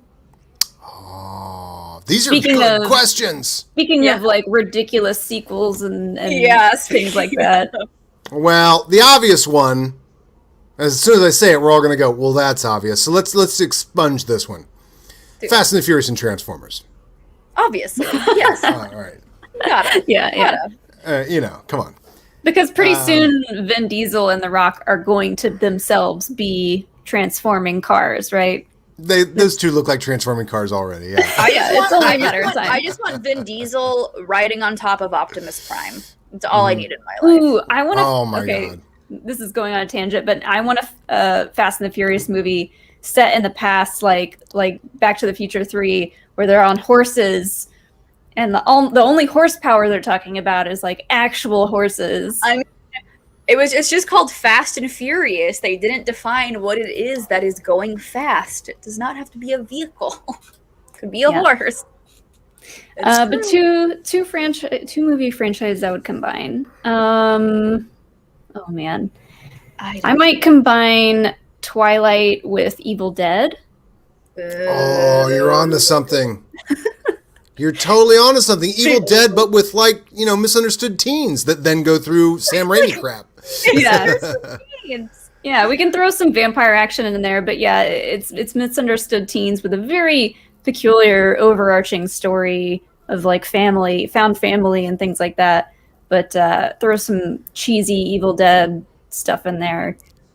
I'm going to cheat here but I'm gonna throw down mine. I would like to combine Indiana Jones, Transformers, and Fast and the Furious, and call it Mask. Mask Crusaders working overtime, fighting crime. They're making a Mask movie, right? But it is the combination of those. If you go on Tubi right now, they have every season of Mask, which was a favorite of mine as a kid. I love any cartoon intended to just push toys. It just is his own genre. And but watching all the Mask repeats, they're always after some sort of like Staff of Ra type thing, and their cars transform into different vehicles. So, Mask is Transformers meets Indiana Jones meets Fast and the Furious. And so, I really want to see a Mask movie. They are making one right now. They better not mess it up because Hollywood needs me to come in and direct some of these movies, I think. Because if they mess up G.I. Joe, I'm going to see next week with Snake Eyes. But come on, guys. This is the easiest thing in the world. Get some Zartan in there. Boba Fett up your movie with some Zartan, and you got a deal. Boba Fett up your movie. Hashtag Boba Fett up your movie. Boba Fett up that movie. See, mine would be something demented, like, because that's who I am. It would be something like a Hunger Games meets the Saw franchise. Like, that's a good fit. Put Katniss Everdeen in like a jaw trap. Like, get out of that. Try and use your arrows to get out of that, Katniss. Like, right. Yeah. I always tell her, thought, Jill. Yeah, Katniss. I always thought like a rated R Hunger Games would be just top tier. I want to see Katniss Everdeen decapitate a 14-year-old. Like, that's what I need in my life. Like, because that's what it would actually be. This whole time I've been thinking about how to fit Friday the 13th with one of these franchises. And, like a Hunger Games or something, if suddenly there's just a random killer out there trying to kill all of them and doesn't care about the rules of their stupid post-apocalyptic sci-fi things, like, and my Friday the 13th could slot into any of these. There you go. Yeah. Perfect. I love all these answers, and I need this to happen. Oh, yeah. Hunger Games with Battle Royale. Khan makes a great point. So... the next question doesn't say who it's from. I don't know if it's also from Almog. Jake, let me know who it's from. If you were on a reality show, which one would you be on? Love Island. Oh, yeah. Just because Kaiser's working on it right now. Kaiser's there? Or because... Yeah. Oh, no. I got a better answer. Go ahead, Molly. But I was going to say, we could all say Love Island because what's better than hanging out with Kaiser in Hawaii? At the same time. Yeah. Oh man, I gotta think of this one. Reality show. I think having seen the behind the scenes, Schmoedown needs to be a reality show, actually. Oh yeah. Oh yeah. Yes. Yes, it does. I'm gonna have to start bringing camera to matches, man. There's too much good reality that's going on. So much happening. There's so much happening. Now that we're live again, now that we're on location. Yeah. Survivor. I would not choose to go on to Survivor. I would not either. I would probably die. They stretch the definition of reality shows. I mean, does Penn and Teller's Fool Us count? I mean, they call game shows reality shows now, so I'm like, I don't know. I do like Jake's answer. I do like The Amazing Race because you get to bring a buddy with you. You have a friend. You get to travel the world. Like, that sounds fun. The last reality show I watched a majority of was My Obnoxious Fiancé. What was My Big Fat Greek Obnoxious Fiancé? Yes. Remember that? Like that? I do. I mean, this is like 13 years ago or something right now. I remember that. For some reason, that's the one that really like drew me. And I was working in reality. I moved here and I did a lot of,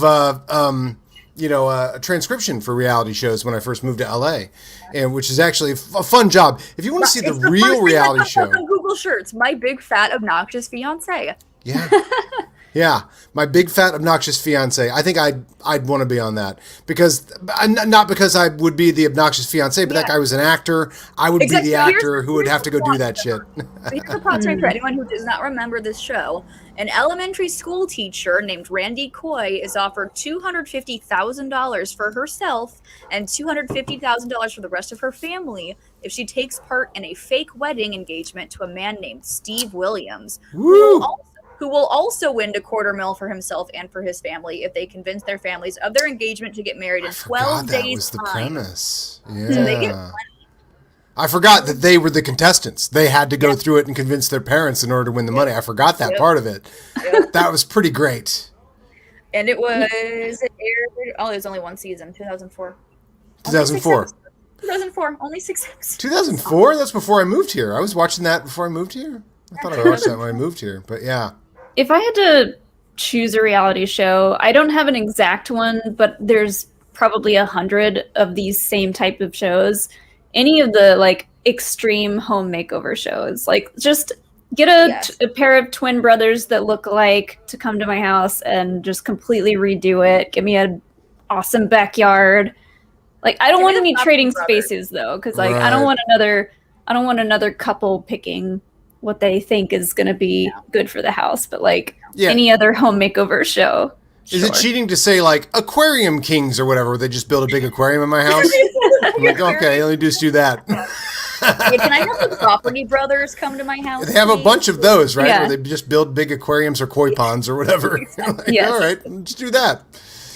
Aquarium, And then we need to unveil. make sure. Oh my God, it's amazing, and I own it. Hey, you gotta pay taxes on it, but we won't put that in the show. We need to make sure Aquarium Kings becomes an actual show. Pimp My Ride. Oh, Do you remember Pimp with Exhibit? yes. Bitchin' rides. People would put like an Xbox or like a PlayStation in the back of their cars. Or Like, they'd be like, or they would be like, we heard you like fish. We put an aquarium in your car. Like, right? Like, who is still driving those cars from the early 2000s that got them completely What made happened over? to those cars? That's the reality show. What happened to those cars? Yes, right? What happened to the Pimp My Ride? someone's cars? living out of them for sure. Yes, that's the truth. That's what it is. Oh my God. Let's catch up with Pimp My Ride 10 years later. Like, oh, you're living in this. Exhibit. I was is like, that you're you? in here. Exhibit is living in one of those cars now. Now, what we're going to do is we're going to re-pimp his ride. We're going to get the urine smell out. We're going to get the McDonald's, stale McDonald's out of there. Yeah. Throw away the trash. Oh my God. Pimp My Ride 10 years later and they're all living in those cars. Oh my God. It'll be called Pimp My Life, and it'll be like a life life. makeover. Oh my Just God. I think you're onto something there. Pimp My Life. MTV, if you're watching, Pimp My Life. Perfect. Wow. Oh man. Molly, Okay, yeah. what's next? This one's from Rachel. Assuming everyone has seen the Loki Disney Plus series, Right. which is your favorite Loki variant? Oh, alligator Loki. Like, come on. Yeah, Duh. I love alligator. I love alligator Loki, but I kind of also love Oh no. Classic Kid Loki. Loki. Classic and classic Loki. Loki. Oh, I Yeah. love classic Sylvie, Loki. though. As Sylvie. a kid who read those comic books, when I saw Richard E. Grant dressed as classic Loki, I'm like, get that. And it's Richard E. Grant on Yes. top of it. Another Star of person Josie and that the is- Pussycats, right? Another person Yeah. that is like Yeah. being able to play in all the sandboxes he was in Pretty Star grand. Wars, Marvel now. Yeah. Right, I'll right, admit, right. I Yeah, will- exactly. When I watched that episode with Sean and they were in the post-credit scene, he was like, so there's a cameo in this movie of someone who's like A-list, like a real big celebrity cameo, and I'm like, okay, I'm expecting freaking like, I don't know, Tom Cruise. Did to he be let in you go the entire episode? Yeah. Restart before you watch that entire episode, not saying like it's in the after credits? Yeah, he said there is someone Sean in is this a episode. sadist. Yes. So he was like, "There's someone in this episode." I'm waiting this entire episode. You're like, for, this is big it Owen cameo. Wilson? Because I know Owen Wilson. It's not a cameo. I'm waiting for something big, and then like the end credit scene happened, and I didn't know who it was. I was like, "Who was the big cameo?" He's like, "Robert E. Grant." I'm like, "Who?" And he's like, "Star Wars." I'm like, Is that Crocodile? Is that Crocodile? Is that the one that killed Steve I was like- Irwin? I was like, "Does the crocodile talk?" Like, what is this? Oh my god! So that's Sean Sullivan for you, yeah. But no, yeah, I like Sylvie a lot. I think she's cool. Mhm. Sylvie is Yeah. mine because Sylvie's fine. the inherent narcissism of Loki for him to only fall in love with himself is so perfect and love underspoken, and Marvel and that character, it's like they nailed it. He fell in Yeah. love with himself. I That's so love perfect. it. And there were some people who were so pissed about it, and I'm like, It's so it's perfection. Like it's so poetic, and it's perfect for good. his character. It's Yeah. perfect. It's Yeah. perfect. I couldn't. It's like And there's Richard E. so- Grant. Richard and E. Richard E. Grant. and Oh my Richard E. God. Grant. Such a good series. Hey, when I'm is gonna- Marvel going to adopt? Because I used to get Richard E. Grant confused with who played Nightcrawler in the X-Men movies originally. The older one or the younger Nightcrawler? The older one, the X-Men 2. Um, What do I think of that? Thank you. Oh, I need to throw more questions out so that happens more often. That's really fun. Alec, I used to confuse those two, and Richard E. Grant was one of those genius actors who got some play for a couple years and then kind of disappeared again, and maybe went to do plays or whatever.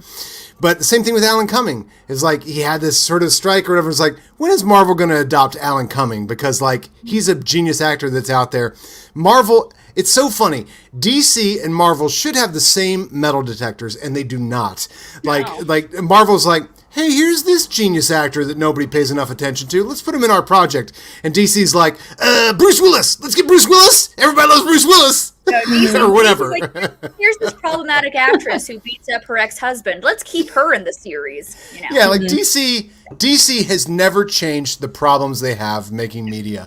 It is exactly the same as it was in 1985 or whatever. Let's get Richard Pryor. Should we get Richard Pryor? Let's have Richard Pryor fight Superman. Richard Pryor's super popular. Then it'll be super popular. It's like, DC, calm down. Relax. Right. Take a deep breath. Oh Jeez, man. DC, get your ish together. Jill, I'm gonna run to the bathroom real quick, but I read it. I read the question, and I'm gonna think We about can it. do while that? I'm- Oh, we could. Yeah, if you need to take a break, you can. Okay. You can. Well, not while Molly does, but yeah. I mean, we can put Jake and Brian up while all Get of us Jake take in a here. Get Jake in bathroom here. break. Are you guys both taking a break? Well, I No. have to pee. I'm not going to take it at the same time. No, I know better than that. Well, let's. I was a college DJ. I know not to do that. Well, welcome to Happy Hour. We take breaks. Hey, let's make fun of Molly while she's gone. No, I can't. I could Molly's- never. I could No, never. she's a sweet summer child, and I could never. She's my teammate. You know I was kidding. I know. But to be fair, you would also make fun of your teammates. Let's be real. Yeah, we're the dungeon. We definitely would make fun of each Exactly, other. Yeah, exactly. I don't think the stars would make fun of each other, but we would make fun of each other. The dungeon is just a roast fest over at the dungeon. You're just like, We should have the dungeon roast to end the year. I mean, there's so many personalities in the dungeon. We really should do a dungeon Christmas special or something to just like fart around. Screw the draft at the end of the year at the Comedy Store. Give me the dungeon roast. That's what I want to see. Yeah, we really should do a dungeon Thanksgiving special or a dungeon something special where we all get in the same location and do. You know, I mean, Paul and I used to do, the movie guys, Paul and Karen and Bart and everybody used to do Christmas specials because we love Christmas specials so much. So if you look on YouTube, there are these the movie guys Christmas specials, which were, and we would secretly review movies along the way, which is really funny. Like Santa would bring a movie for us, and it would be a movie that would be coming out in theaters recently. It was pretty funny. That's so cute. Yeah, the Dungeon Christmas special, that might be a good idea.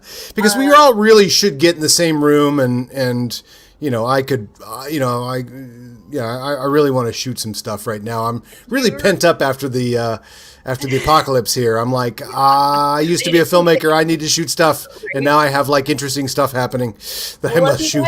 If you guys need a place, our new, we got a dining room table that seats 6.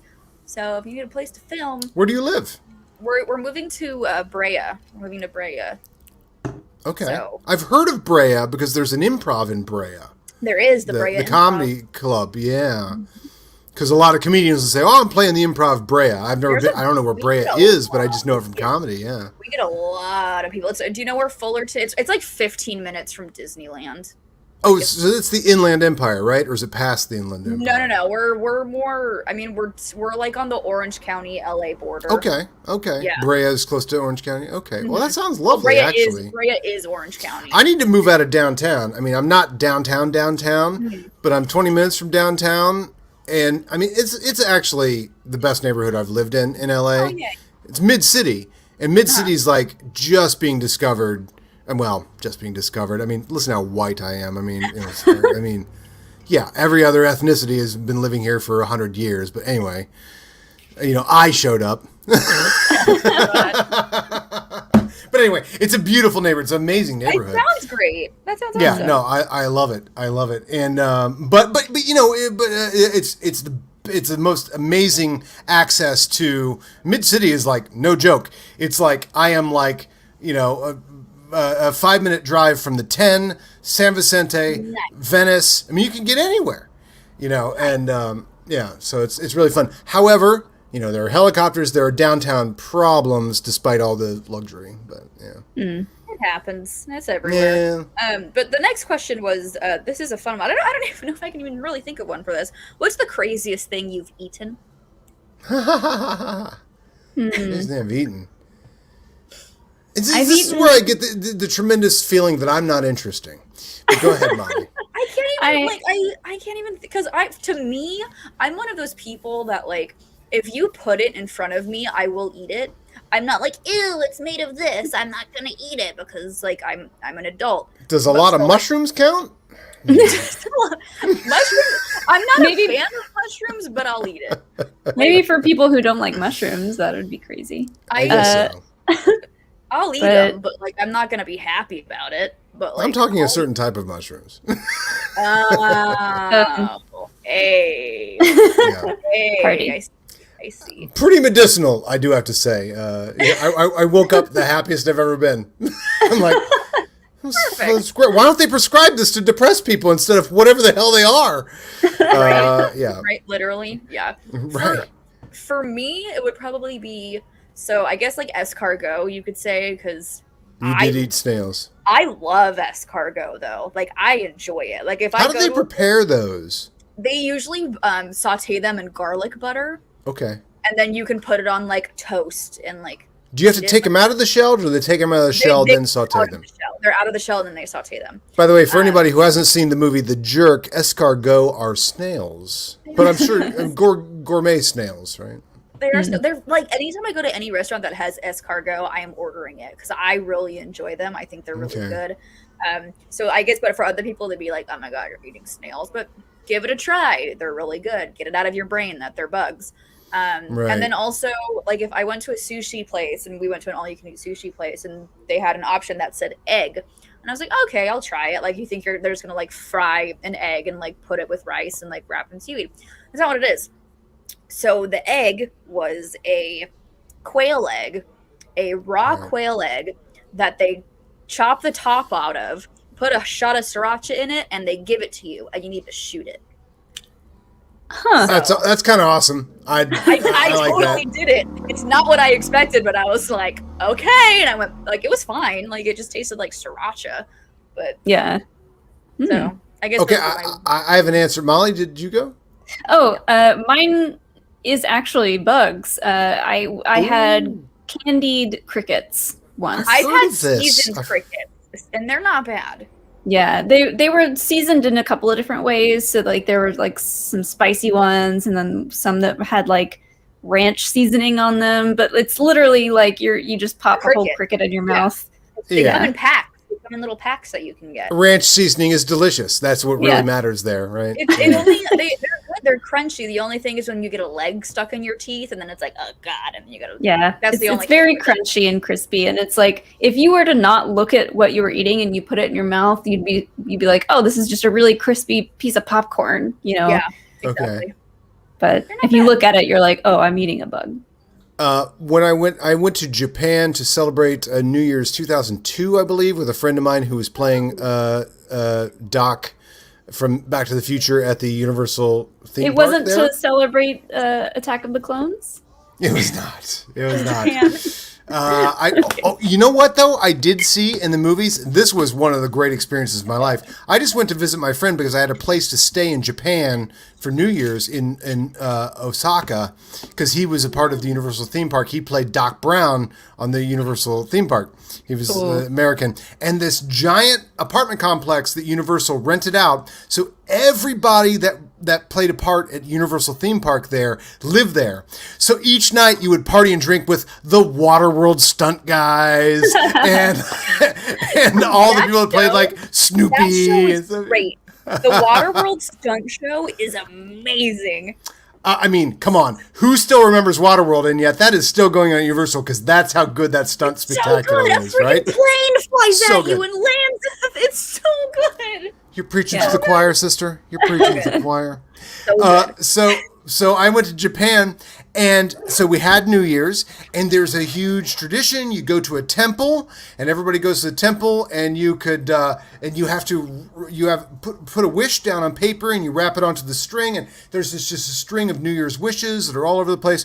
But the vendor going into the venue is selling some Japanese bullshit, and it was so what it was it was a waffle cone, a flat waffle cone with, I forget, and then like horseradish, and then like Thousand Island dressing, and then like a raw egg, and then like bean paste, and you're like, what are you making? What are you doing? I have a photo of me somewhere holding this crazy thing that a street vendor made at this New Year's celebration. That's the weirdest thing I ever ate. It was like, I would inhale that. it was Hi, like they Mara. were. Oh, I love Mara so much. We all love Mara. One of the great victories of this year is getting to know Mara Knopping. Yes. for I don't know anybody from the Schmoedown prior to 2 years ago, you know. So, Yeah. and isn't she wonderful? Let's all go to Universal all together. Mara Please. included, Yes. and Dan, of course. Yeah, We'll all group go. trip, We'll all go group watch trip. I would Waterworld. love that. We need to do a group trip, man. I mean, come on, like all of us like should just go to a theme park for a day. Could you imagine, like this group? The I mean, chaos. the number We of would shut the park down. yeah.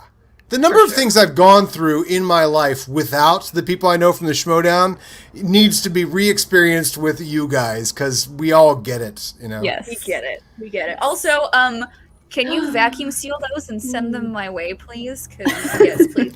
No, the price of admission is you fly out. Yes. Yeah. We all gotta fly. We all gotta fly and stay at their place. Like they don't have room for 10 of us to show up, but we should show up anyway. It's It'll be fine. fun. Yeah. We'll bring air mattresses with us. I'll sleep on their front porch I mean, for all I care. talk about your reality show. Like all the Schmoedown people go over to Mara and Dan's house. Showing up tomorrow. Schmoedown goes to Arkansas. Yeah.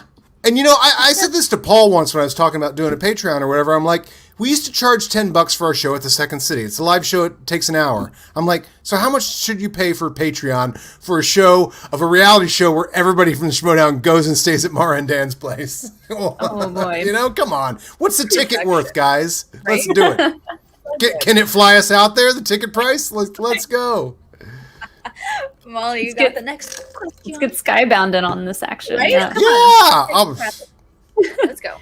Okay, let's see. Sylvan has the next question. If you were ever to be arrested, what's the most likely thing that you would be arrested for? I think Molly and I answered this once before, but I'll answer it again. 'Cause It's very easy for me. And I think Molly has the same exact answer. And for me, it is public intoxication. Probably. would be mine. Public, a mixture of that and fighting. Because if I get to A, I will get to B probably fairly quickly. Do you know what turns Mr. Hand into Mr. Fist? Are you saying like you've come to blows? It's been a while, but if I were to be we're learning arrested, a new side of Molly. I know this is new. This is new to me. I like this. I knew it. Did you hear that Molly Damon beat up a guy? Calm demeanor. Did you hear a guy? She strangled a guy with his own pants in the fucking Urban Outfitters. Yeah. Stabbed a guy. he was about a to buy trident. he was about to buy the last pair of Grogu underwear, and I was like, "No, sir, was Right. like, I not will today." Not today. Not today. Not today, Satan. Not today. That's all. So fighting is yours, Molly. Public fighting. It would be public intoxication. Probably would be number one, but quickly after that, it would be the fight. Probably somewhere. So assault. Now, mine feels like throughout the entirety of my life, and I would assume now, and any time where I've thought recently, like, should I do that? It's like, probably not. You'll get in trouble, because I'm a kid who got in trouble. Is going somewhere you're not supposed to go. You're like, the store's open? Let's see what's in here. And then I get, like somebody comes around the corner, like, what are you doing back here? Like, I feel like I've done that numerous times in my life, like, hey, this door's open. Should we just go backstage and see what's back here? Like, hey, Peter Craig. Information is my life motto. Hey, it's Gene Simmons. You guys supposed to be back here? No? I don't know. Just that specifically hasn't happened. But, Just say, I got invited. I've learned that if you get one of those like neon construction vests, you can go just about anywhere. Well, and I have learned throughout my life, if you act like you're supposed to be someplace, no one will question you. Nope. It's kind of crazy, Nope. Like I used to sneak into movies a lot because I'm like, if you walk confidently into a movie, like nobody's gonna be like, that guy's supposed to be in that movie? No, they're not gonna say. Yeah, where's your ticket stub? Do you see this popcorn? Do you see this soda? Yeah. Where else am I going? Oh, that was a big secret too. If I would buy a ticket for a movie, this is back when I was very poor, I would buy a ticket for a movie and I would stay all day. Because it turns out if you go out to the lobby and for half the price of admission, a popcorn and a drink, well, you obviously bought a ticket to a movie. You're headed to a movie with a popcorn and a drink. Yeah. Yeah. Go to How 3 to or break 4 the movies law a day. with Jill, Molly, and Alex. Well, actually, I guess that's the one I would really break. Yeah, is going to extra movies. Yeah. How to break the law with Jill, Molly, and Adam. That's what today's show is. I got into several R-rated movies when I was a youngster by just buying a ticket for another movie and then just walking in to the other movie. It's so easy. It's so easy. And yet I was such a good kid, I wouldn't do that. The one time, you know what? That's so funny because one of my favorite stories is when me and my friends were just old enough to drive. My friend was just old enough to drive us to the Kon-Tiki Theater in Dayton, Ohio, to go see Friday the 13th Part 7. And by the way, this is an entire, this is shut down now, but it's an entire Tiki-themed movie theater. Complete with rope bridges and fake torches. The Kon-Tiki Theater showed the craziest movies also. Like all the 3. That's amazing. Yeah. No, I could talk for hours on the Kon-Tiki. But we went there to go see Friday the 13th Part 7, and they're like, how old are you guys? And we're like, we couldn't prove any proof of identification. So for the very first time in my life, we stepped back in line and asked a couple of people to pretend to be our parents, and they did. And so we had 2 people who weren't even going to Friday the 13th Part 7 are like, yeah, it's no big deal. You guys are going to see that movie. Whatever. Like, yeah, okay, and we could get 2 tickets for our kids. And then we all went in to go see. If you've seen the first 6, then you deserve to see the 7. Yeah, you deserve to see number 7. Well, not only we'd seen the first 6, we collected all the Fangoria magazines about Friday the 13th Part 7, and we're pretty excited. Like, we were subscribers. We were into the lifestyle, Oh, yeah, love it. Yes. Love it. So the next question, super simple and easy, maybe. It could be a really in-depth one. Soup or salad? This is another good question. Right? It's a very good question. This is the questions of life right here. Yeah. Good job, Paige. So you're in a restaurant, and the server says soup or salad. Which one are you getting? I'm definitely going salad. Like, I love a good soup, don't get me wrong, but like salad is like a year-round love of mine that I'll just eat salad every day. But Jill, I know you're a big soup fan. But here's the thing. I love soup. Even Sean, I've asked Sean, what do you think my favorite food is? He goes, soup. Why? Because you eat it all the time. But like, here's the thing. 9 out of 10 times, I would say salad. 9 out of 10 with a nice blue cheese dressing. Yes, please. But if they have tortilla soup, all bets are off the table. It's 100% tortilla soup. Let me just say that society has never invented the soup bar. However, the salad bar at a Ponderosa in Ohio when I was a kid, that miles-long salad bar, that's some exciting stuff. They make a salad bar. You can do a lot to a salad. You can do nothing to a soup. That's true. That's true. Yeah, what do you add to a soup? Some crackers. Soup bar. A soup bar is the soup and croutons or whatever, like, you know, like four other things. A salad bar, you're like, do you want to add a leg of chicken to your salad? Because the salad bar keeps going and going and going. Do you want to add a ice cream cone to your salad? Like, that's a salad bar. Here's a full salmon that we just have prepared for your salad. Yeah. Ponderosa had the sneaky buffet. Basically, you're like, it's a salad bar. You can get ice cream and a leg of chicken, and you know, would you like some salmon? Because that's at the salad bar also. That was a side of sushi for your salad. Right. It's at the end of the salad bar, so it must be a part of the salad. You know. A cheesecake on top of your salad. Here you go. Mm-hmm. Oh, now I want salad. God damn it. Right. Oh, and the salad bar at the Ponderosa had the cubes of turkey and the cubes of ham. Yes. The little ham cubes are so good. Ham cubes, man. Ham cubes. Put ham cubes on anything. I'm going to throw some ham cubes in this next drink I'm going to make. You gotta have ham cubes. Ham cubes. We have a board ham cube. We have a board game. It's called Princess. Well, it's not called Princess Box, but that's what we call it. And the only game pieces other than the cards are these little cubes, and they're the color of ham, and like they are ham cubes, but they're made out of wood. And there's been so many instances where I'm like, I really want to eat one of these, but I know it'll turn out bad. But it looks like a ham cube, and I want to put it on salad and eat it. Ham cubes. This show is ham cubed. Well, when Brian comes in, it's ham cubed. All right. Jake, or whoever the hell that was. Jake, or whoever the hell came in. One of those guys. One of those other people. I've celebrated the love, celebrated the freedom, celebrated the glory too much to remember who it is that pops in. Yub nub, mother effer. What's his name again? Now's your cue to pop in. Jake, there we go.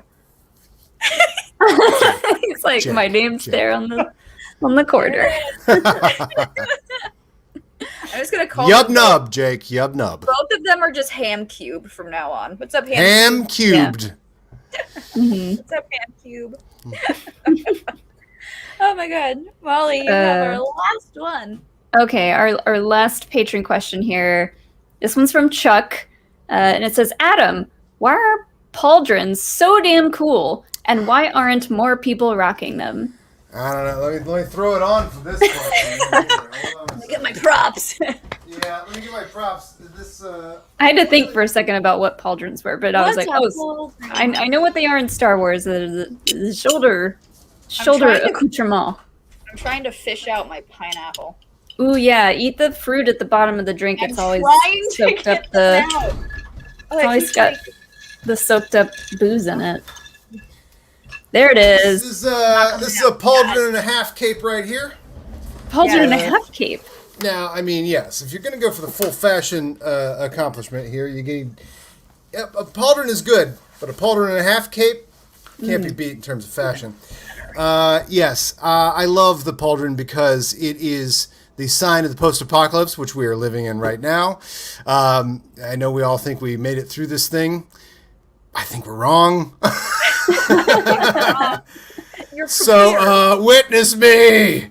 I have always loved the look of Mad Max, the pauldron, and yes, the Star Wars pauldron, the orange Stormtrooper pauldron. I intend to get one of those very soon as well to add to my repertoire of pauldrons. But I mean, you know, my dream for a long time has been to slowly dress more like Mad Max.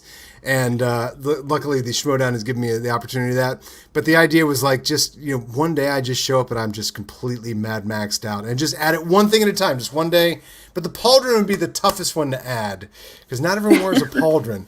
But I love the... what was the question? What's so great about it? It's just, why are they so damn cool? And why aren't more people wearing them? So because I'm gonna put a spin on this, and I want you to tell us why are they so damn cool, and imagine that you're on an episode of Shark Tank and you have to tell us why pauldrons I love Shark Tank. You have to tell us why pauldrons are a necessity. Pretend I'm Mr. Wonderful. Pitch me your pauldron. I mean, if you really want to make a statement, right? Every type of fashion has been adopted, removed. You know, bell bottoms come, bell bottoms go. You know, the size of pant legs come, they go. The loudness of shirts comes and goes. It's conservative, whatever. But the one thing people have never made a fashion of, that is a fashion in every other medium, it's in movies, it's, you know, all this sort of stuff, is the pauldron. The pauldron is the one piece of fashion that's left.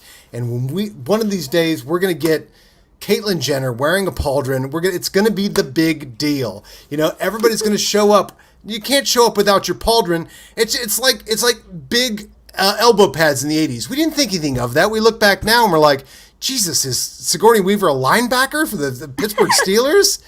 Yes. But at the time, you didn't think that. The pauldron, its time has come. And also, you know, you can show that you've embraced the post-apocalyptic lifestyle, that we are, in fact, all on a roller coaster straight to hell, because we're just not going to get out of this. Politics, the disease, we're just not going to get out of it. It's time to live every day as if it were your last. Buy a pauldron. Buy a pauldron. Dress Mad Max. And also, if you want to power up for an extra $10, wear a half cape, baby. Half cape, baby. There's a little cape. Yeah. It's a little cape. We love and it looks good. Cape. It looks good. It's Mad Max. Does. Everybody loves it. It does. love You know, if any of the Kardashians wore a pauldron on their Instagram or Snapchats or whatever, instant success, like instant. Everybody's it wearing would a be- pauldron then. And it you would be all on you every know it already head. as a fashion. You know, it's a fashion in lots of things. It's just never been a fashion. And I've always thought it's the coolest looked. I mean, the Stormtroopers have a pauldron. Mad Max has a pauldron. You know. Yeah. And on the Stormtroopers, it's like a sign of authority. So Rank and authority and stuff like that. This is my gang. We're the orange gang. We're the white gang. We're the red gang. Mhm. Oh my gosh. Now, Well, I now mean, that's you- the next step, is to actually go fully masked, you know. We'll Yeah. get there, because we're all going to hell. hashtag. we start with the little just across the face masks for health purposes, but now you could do Right. you could do anything with masks. full I do face love, mask. there's a superhero spy movie from 1966 called Danger Diabolic. I don't know if you guys have ever heard of that movie, Danger Diabolic. But Danger Diabolic has a great, cool ninja mask that kind of goes around like this, but it's very form-fitting.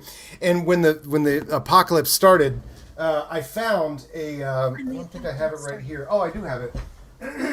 I found a company that made what looked like, because I can't do the over the ear mask, and I found this one, and I'm like, oh my god, I can finally. I mean, it's like being able to dress up all the time. It's like I finally found a Danger Diabolic mask, because that is what the bottom There you part go. of Danger Diabolic looks like. Yeah. Oh, well, yeah. See, it's got like a little curve right here, and so I'm like, oh my god, I get to dress like Danger Diabolic all the time. Now look at this. This is completely socially acceptable by society, and I'm wearing a pauldron with it, and it works It works. because it's all collapsing. It's high fashion. We love Let's it. have fun. Let's have fun. It's all collapsing. We love to see it. We love to see it. Well, we know that you have a fun Pink Panther party I have a Pink Panther party That- to get to. that you need to get to. So let's start wrapping up this fun episode of Happy Hour. Just want to say, Adam, thank you so much for Thank joining you. us. I love seeing you two. I can't wait to see you in person. Molly, when am I going to get to see you in person? When we do the When Dungeon am I? Christmas When special? Oh, Yes. I wasn't here for that, but yes, anything involving a Christmas special, I will totally be there for. But yeah, No, I'm saying we're going to spectacular. throw one. We're going to shoot one. Oh, well, I'll be there. Spectacular, I'll be there for sure. Yeah, fun stuff. Right. Damn right. Adam, where can the good people find you? Which social media platforms? Right any here. podcasts? I mean, where do you? Oh! You mean after the show's over? After the show's over. He's like Yeah, at I'm, the Pink Panther party. Yeah. At the Pink Panther party. The funny thing is, I do so many things that are absolutely content, like in my entire life. And now that I'm like with you guys and the Schmoedown and everything, I'm like, God, I kind of feel like I should live stream the Pink Panther vest tonight. I'm like, I don't know, somebody might be interested in weighing in on that or watching along or whatever. But it's just the stuff I do with my nerdy movie friends that aren't even a part of the Schmoedown. This is Adam Witt, the video store employee, and those sort of friends I made. But you can find me at the Movie Guys because that's where I do most of my creative work outside the Schmoedown, and obviously the Ford Fiesta. I mean, subscribe on whatever your platform is. Paul made really worked his butt off to get us on every single platform from iTunes to the others, Spotify or whatever. But so anyway, we're everywhere, and we only get a show out every 2 weeks now because somehow Paul and I have figured out a way to make things impossible to make. So, you guys have the right idea here, which is you press record and 2 hours later, you're done. You don't have to edit it. But somehow Paul and I have decided to make each of these shows this epic sound bath as tightly edited things. So they come out every 2 weeks right now. I mean, maybe someday we'll just get over it and just record them in a straight shot. But anyway, the Ford Fiesta. The Ford Fiesta on iTunes. We're very proud of these shows, and should be releasing on Monday, Heroes with Henry Winkler and Sally Field. Interesting fun fact, Harrison Ford and Sally Field were in 2 very big movies in 1977, Smokey and the Bandit and Star Wars. And in late 77, they released a movie with Harrison Ford and Sally Field called Heroes, which was a huge hit because of that. Although the star of it is Henry Winkler.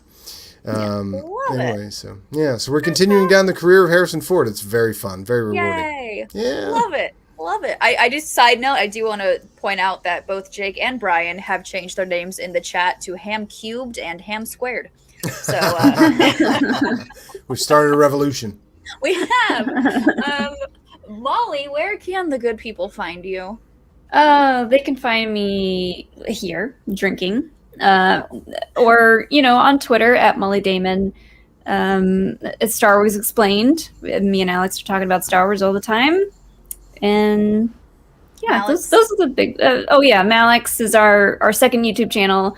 It's a fairly new thing, but we're starting to do some cool stuff over there. That's where Explain It to Me lives, which is where we have other people on to explain to us things like Marvel shows, where that's not super in our wheelhouse, but we love it still, and so we get other experts on to tell us about it. Oh, that's smart. That's great. It is. Because sometimes I'm like, I just want to know why this is so popular, so somebody let me know. Yeah. What happens? Exactly. We had Jesse Swift on an episode to explain us Mortal Kombat when the new movie came out. We were like, why are What's people the big upset deal? over this? What did they get right? What did they get wrong? Right. Stuff like I like that. that. Yeah. Please explain this to me. Yes. Why is it? I could use that for reality shows. Like, why is this a big deal? Love it. And I am Jillian Marie. You can find me on Twitter and Instagram, Jilly Marie, 2 Y's, 2 E's. You can also sometimes catch me on a Schmoedown post interviewing people after they either won or lost, depending on what happens and how well they do in the match. But we do have our date for the next episode of Happy Hour. That is going to be on August 7th. Math? 7th? Yes. Thank you. And Jake, are we good to announce our guest for that episode? So our next, this is gonna be a fun episode. It's gonna air a little differently, because this will be the first episode from my new apartment living location, Abode. and B, our guest will be joining us live from my new apartment location. You're and moving that to is somewhere going- where a guest lives? well, no, because one of them is going to be out here from Boston, and that is the rookie sensation herself, the Boston badass, Miss Paige Fabretti, will be joining us live She's great. from my apartment to join us for Happy Hour. So, oh God, you're gonna have fun with her. She seems really fun. I haven't met her, we're gonna but- have a blast. So, if you that's think great. the craziness, if you thought it was all craziness virtually. Yeah.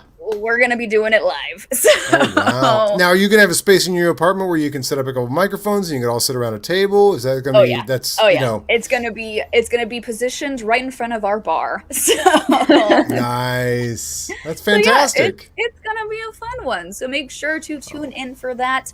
On August 7th, we will be joined by Paige Fabretti, and we will be missing Molly because unfortunately she can't join us live. I'll still be there virtually from Atlanta, but you know what? I'll get twice as drunk just because.